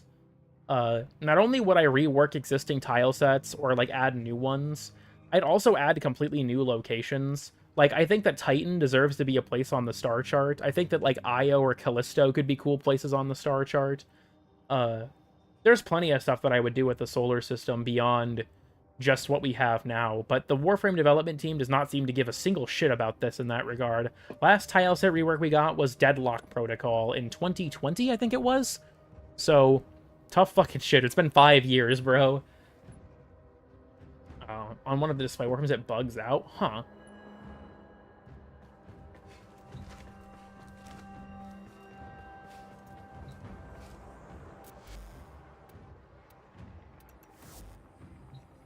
Oh god! What is he doing? Well, good to know, good to know. I feel like I'm gonna get a content claim for this being not safe for work. I'm very excited now. We're just gonna switch that back to the Rhino. And we're not gonna acknowledge that. Hold on, let me grab the image real quick. I just need to make sure. You all know where I stand. Anyways. Fuck you mean wood. Cool, the joke's not funny anymore, 369. Holy shit. That's quite the name. But yeah. The Eris rework teasers. I don't think there's been any teasers that I'm aware of. There is, like, the change in the skybox that happened a while back, but... we keep going at it. Have a good night, man. Thanks for stopping by. And I will say as well, this will be, I guess, the last thing I address before I go. The astronomy of Warframe is currently on ice. After the just kind of abject failure of the Venus video, I just don't have the time or resources to put more effort into that series right now. Is it going to be abandoned? No, but I'm not going to put a ton of effort into it for now.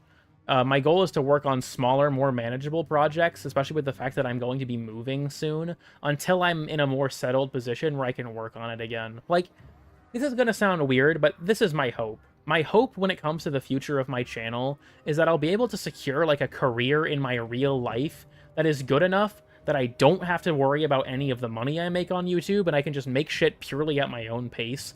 But I think that, like, there is admittedly some monetary incentive for what I make nowadays. And I think that if I'm just to, like, release shit people don't watch, I'm hurting myself in a very tangible way because I work part-time. So, like, my main hope is that, you know, as I've been working on, like, my own professional development stuff, I'd be able to get a career, make less videos because I'd be working full-time, but, like, use that sort of alleviation of the pressure to make specific types of content to just work on series like that. Still looking for IT stuff. That's the field I'm interested in. I've been working on doing more like cybersecurity certifications and things like that, and I hope I can get a job as an analyst or something like that in the near future. Wouldn't less vids be none? I mean, I try to post once a month, maybe twice these days. You'd probably see things like once every few months. If I had, like, a full-time job. Because it would be much more of a hobby at that point, even more than it already is. But, like, I think it'd be fun to make those kind of things, and, you know, that would be, like, what my channel is, but that's just kind of not how it goes. Furries and IT, you're making accusations.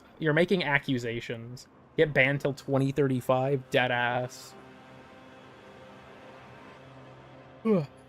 I don't know. Like, I hope, I mentioned before, the dream job for Cool Kid 369 would be to actually work on Warframe, but I'm willing to acknowledge that will never fucking happen, so, you know, we're not pursuing that route. That's not how life's gonna work.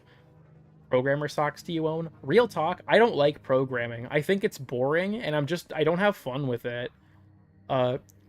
Obviously, some programming is going to be required in a lot of IT stuff, for like automation and things like that, like in networking or cybersecurity, you still have to do automation with, you know, various programming languages and stuff like that. But I don't like it. I wouldn't be like a web developer or a software developer. They make more money, but damn, dude, it fucking sucks if you ask me. I do not enjoy it at all.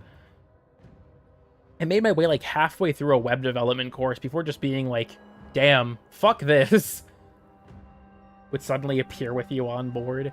For me, I feel like if I was to, like, work on the game, a lot of it would come down to, like, just giving feedback as, like, a quality assurance tester or something. But, I don't know. I don't think it'll ever happen. Actually, it's not even I don't think. I know it'll never happen. So, like, why even pursue that? I make Warframe and Soulframe possible? Ah, yes, the pirate software strategy. Don't be Pirate Software's code. Yeah, I'll just be like, all right, guys, I'm going to make it into DE as part of their IT team, right? Here's the goal, all right? Here's my end game. I make it as a cybersecurity analyst or a network admin or something like that, and then I go to Digital Extremes in that role, and then I claim that I'm working on the game, and then after I work there for some time, I'll claim I'm an industry like veteran of over 20 years or some bullshit, because I worked in DE's IT department. Becoming Canadian? Yeah, deadass. The Nepo shit? That's true. I would love to work at DE. I feel like it would honestly be very interesting to work at that kind of company in that kind of role. My network engineering knowledge is still pretty like rudimentary. I'm at like the CCNA knowledge level. I still hope to move on to like CCNP or CCIE or something like that, right? Just to get like a more advanced enterprise level of understanding. But those are kind of the two fields I'm most interested in personally, are cybersecurity and network engineering. I think that they're both very interesting. I certainly know more about network engineering than cybersecurity, but All Is Dirty Laundry is coming out. It's funny because the OnlyFans drama already exposed a lot of that, but Stop Killing Games highlighted that work in like a whole new way. As an artist, I cannot draw for shit. Like, trust me when I say, that would never happen. That would never happen. But I feel like if I was to work on Warframe, the thing I would love to do would be to work on, like, the game. Either, like, the programming and development side of it, or the QA side of it, or something like that. But I don't think that'll ever happen. I don't know enough about, like, making video games to do something like that. So it's just like, imagine drawing real and true, be real and true. I don't know. I don't think DE even knows who I am for a living. Oh, there's the caveat. Who would you rework first? Oberon or Equinox, probably. You won't be working on Varuna Deluxe? No, I'm sorry. What flavor do you want your cheesecake? Cheese, preferably. Make Narmer relevant again. Look, if I was the creative director for Warframe, you can bet your ass #1 goal would be drop everything that's in the story and just work on overhauling the star chart. Big unachievable dream of mine. That's fair. The sound team does so much cool shit. Is Equinox a really good frame? I think that she's kind of been... A lot of what made her unique has been overtaken by other frames. Is she still strong? I mean, yeah, in the right context she is, but I feel like she deserves a rework. A lot of like what her kit does doesn't feel particularly special anymore. And I think that her whole entire night form half doesn't really have a bunch going for it. I'm no Equinox expert, but that's just kind of my opinion. I don't know. This is just the random cool kid rant. Be the Pablo protege. You know, deadass. I don't know. Like I said, would that be like the dream to work at Digital Extremes on the game itself? Yes. Will that ever happen? Fuck no. I think it'd be impressive if DE even knows who I am. So like, we're just gonna leave it at that, I guess. A stupid law degree. Damn. Rough shit. I'm sorry for you, Evelyn. I know that what you really want to do is be a professional Shade or professional Jin cosplayer. I know that's your real calling in life, but...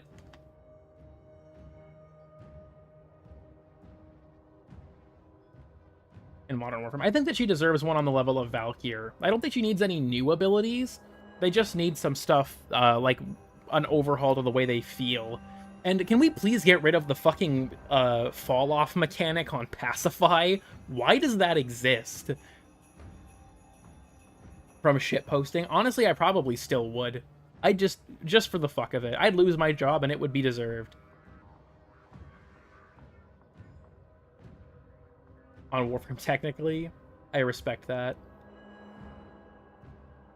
You know, I should probably cut the stream here. This is Cool Kid, moonlighting about how, or like fantasizing about working at a game company that doesn't know I exist. We're at peak parasociality at this point.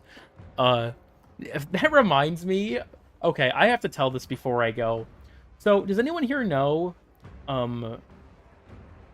far-fetched, but a man can dream? That'll never happen. I'll never be as big as, like, Potato or those types of people, so I wouldn't even entertain that. The only YouTubers I know that they actually, like, interact with are, like, Potato and No Sympathy. But, okay, thing I have to talk about real quick. Does anyone here know what AI Dungeon is? This was way back before AI was at its current form. This was like 2018. But does anyone here know what AI Dungeon is? AI Dungeon was a very rudimentary game where you would basically have a scenario, and the AI would try and, like, play that scenario out with you. It's like a text-based game, right? Like a text-based adventure game. AI Dungeon was dog shit, because AI was just not far along enough for that to work at the time. But some of the scenarios that you could get with it were really funny. My brother Hunter did a scenario, without me there, mind you, where the scenario was that I was going to TennoCon for Rebecca to sign my chest, but I accidentally ended up at a furry convention. As I understand it, the accidentally made it to a furry convention part was not part of the prompt. The AI came up with that by itself. I was not there to see how that went or how it concluded, but conceptually, that is pretty fucking funny, I'm not gonna lie. Does he know? It was foretold. Unbelievable. I'm having accusations thrown at me. Cool Kid fanfic when? There is the Cool Kid Sabuchi fanfic that was read on Drip or Drown 3. Nuclear Fallout Nightmares. The most infamous one that, in, like, my friend group was the CEO of Racism. My brother Hunter played it out, where he was the CEO of Racism, and his goal was to, you know, work that job. Like, his first goal was to assassinate the CEO of Racism. Then he became the CEO of Racism, and then he exterminated every other race, so there was no one for him to be racist towards, and he lost. But then, if you lose in AI Dungeon, you can basically just say no. So then he went to hell to kill all the races again, and then somehow that was considered a win. It was a bit of a fucking disaster. We also had one where a clown stole his sandwich, and we had to get it back. And that started this incredibly weird in-joke, because something, like, the AI came up with the term clown job, and a clown job changes your gender. I don't know how this works, but getting a clown job changes your gender. That was what was established by the AI in this. So, that's a thing that we still occasionally reference, is the clown job.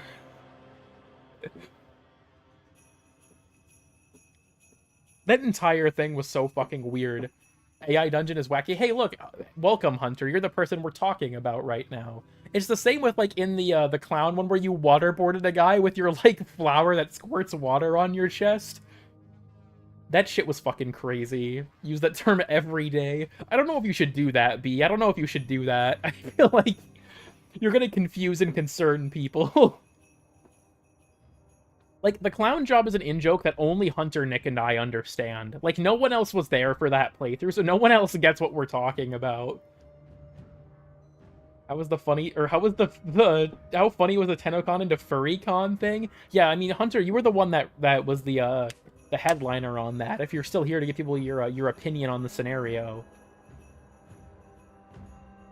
You don't ever talk with people? Is your goal to, like, stay in an empty room, B? You're just, like, sitting there rocking back and forth in the corner of your room talking about the clown job to yourself? Fucking hell, dude. Daffy Duck with a reversed beak. Rewrites your genetic code. Crazy shit for real, dude. I feel like at this point, the amount of personal in-joke lore that gets established as stream lore is getting a little too intense. Fortunately, no one has called me a level 3 gamer this stream, so... You died in a shootout with security? Damn, okay, that actually makes sense. That's fair. Okay, wait, question. Was it TennoCon security or the FurryCon security? Do you remember? Which security killed me? I think that's important. But yeah, I'm glad that no one's told me that I'm a level 2 or 3 gamer. I do not, damn. Why do you bring a gun to TennoCon? I'm an American. I always have my gun on me. That's just how it is, right? That's just how it works. Couldn't bullet jump IRL? True. Level 4 simp. The Joker gender. Well, we've been live for much longer than I meant to, as always. If anyone here is watching the VOD, I hope you find it funny whenever I say that I'm going to stop the stream soon and there's like another hour left.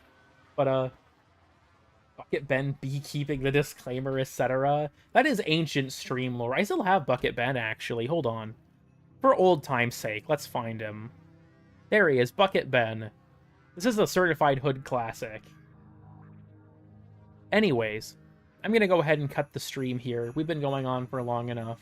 If you've been lurking, say clown job in chat. Yeah, this will be the final certified lurker moment. If you've been lurking, you can go ahead and hit us with a clown job in chat. No, if we could have some clown jobs in chat. Oh god. What report to the stream. Is a level 1 gamer move. Damn. But I'm gonna go ahead and go. VOD playlist is in the description. Discord's in the description. All that bullshit if you want to interact with things. But yeah, I'm gonna go. See ya.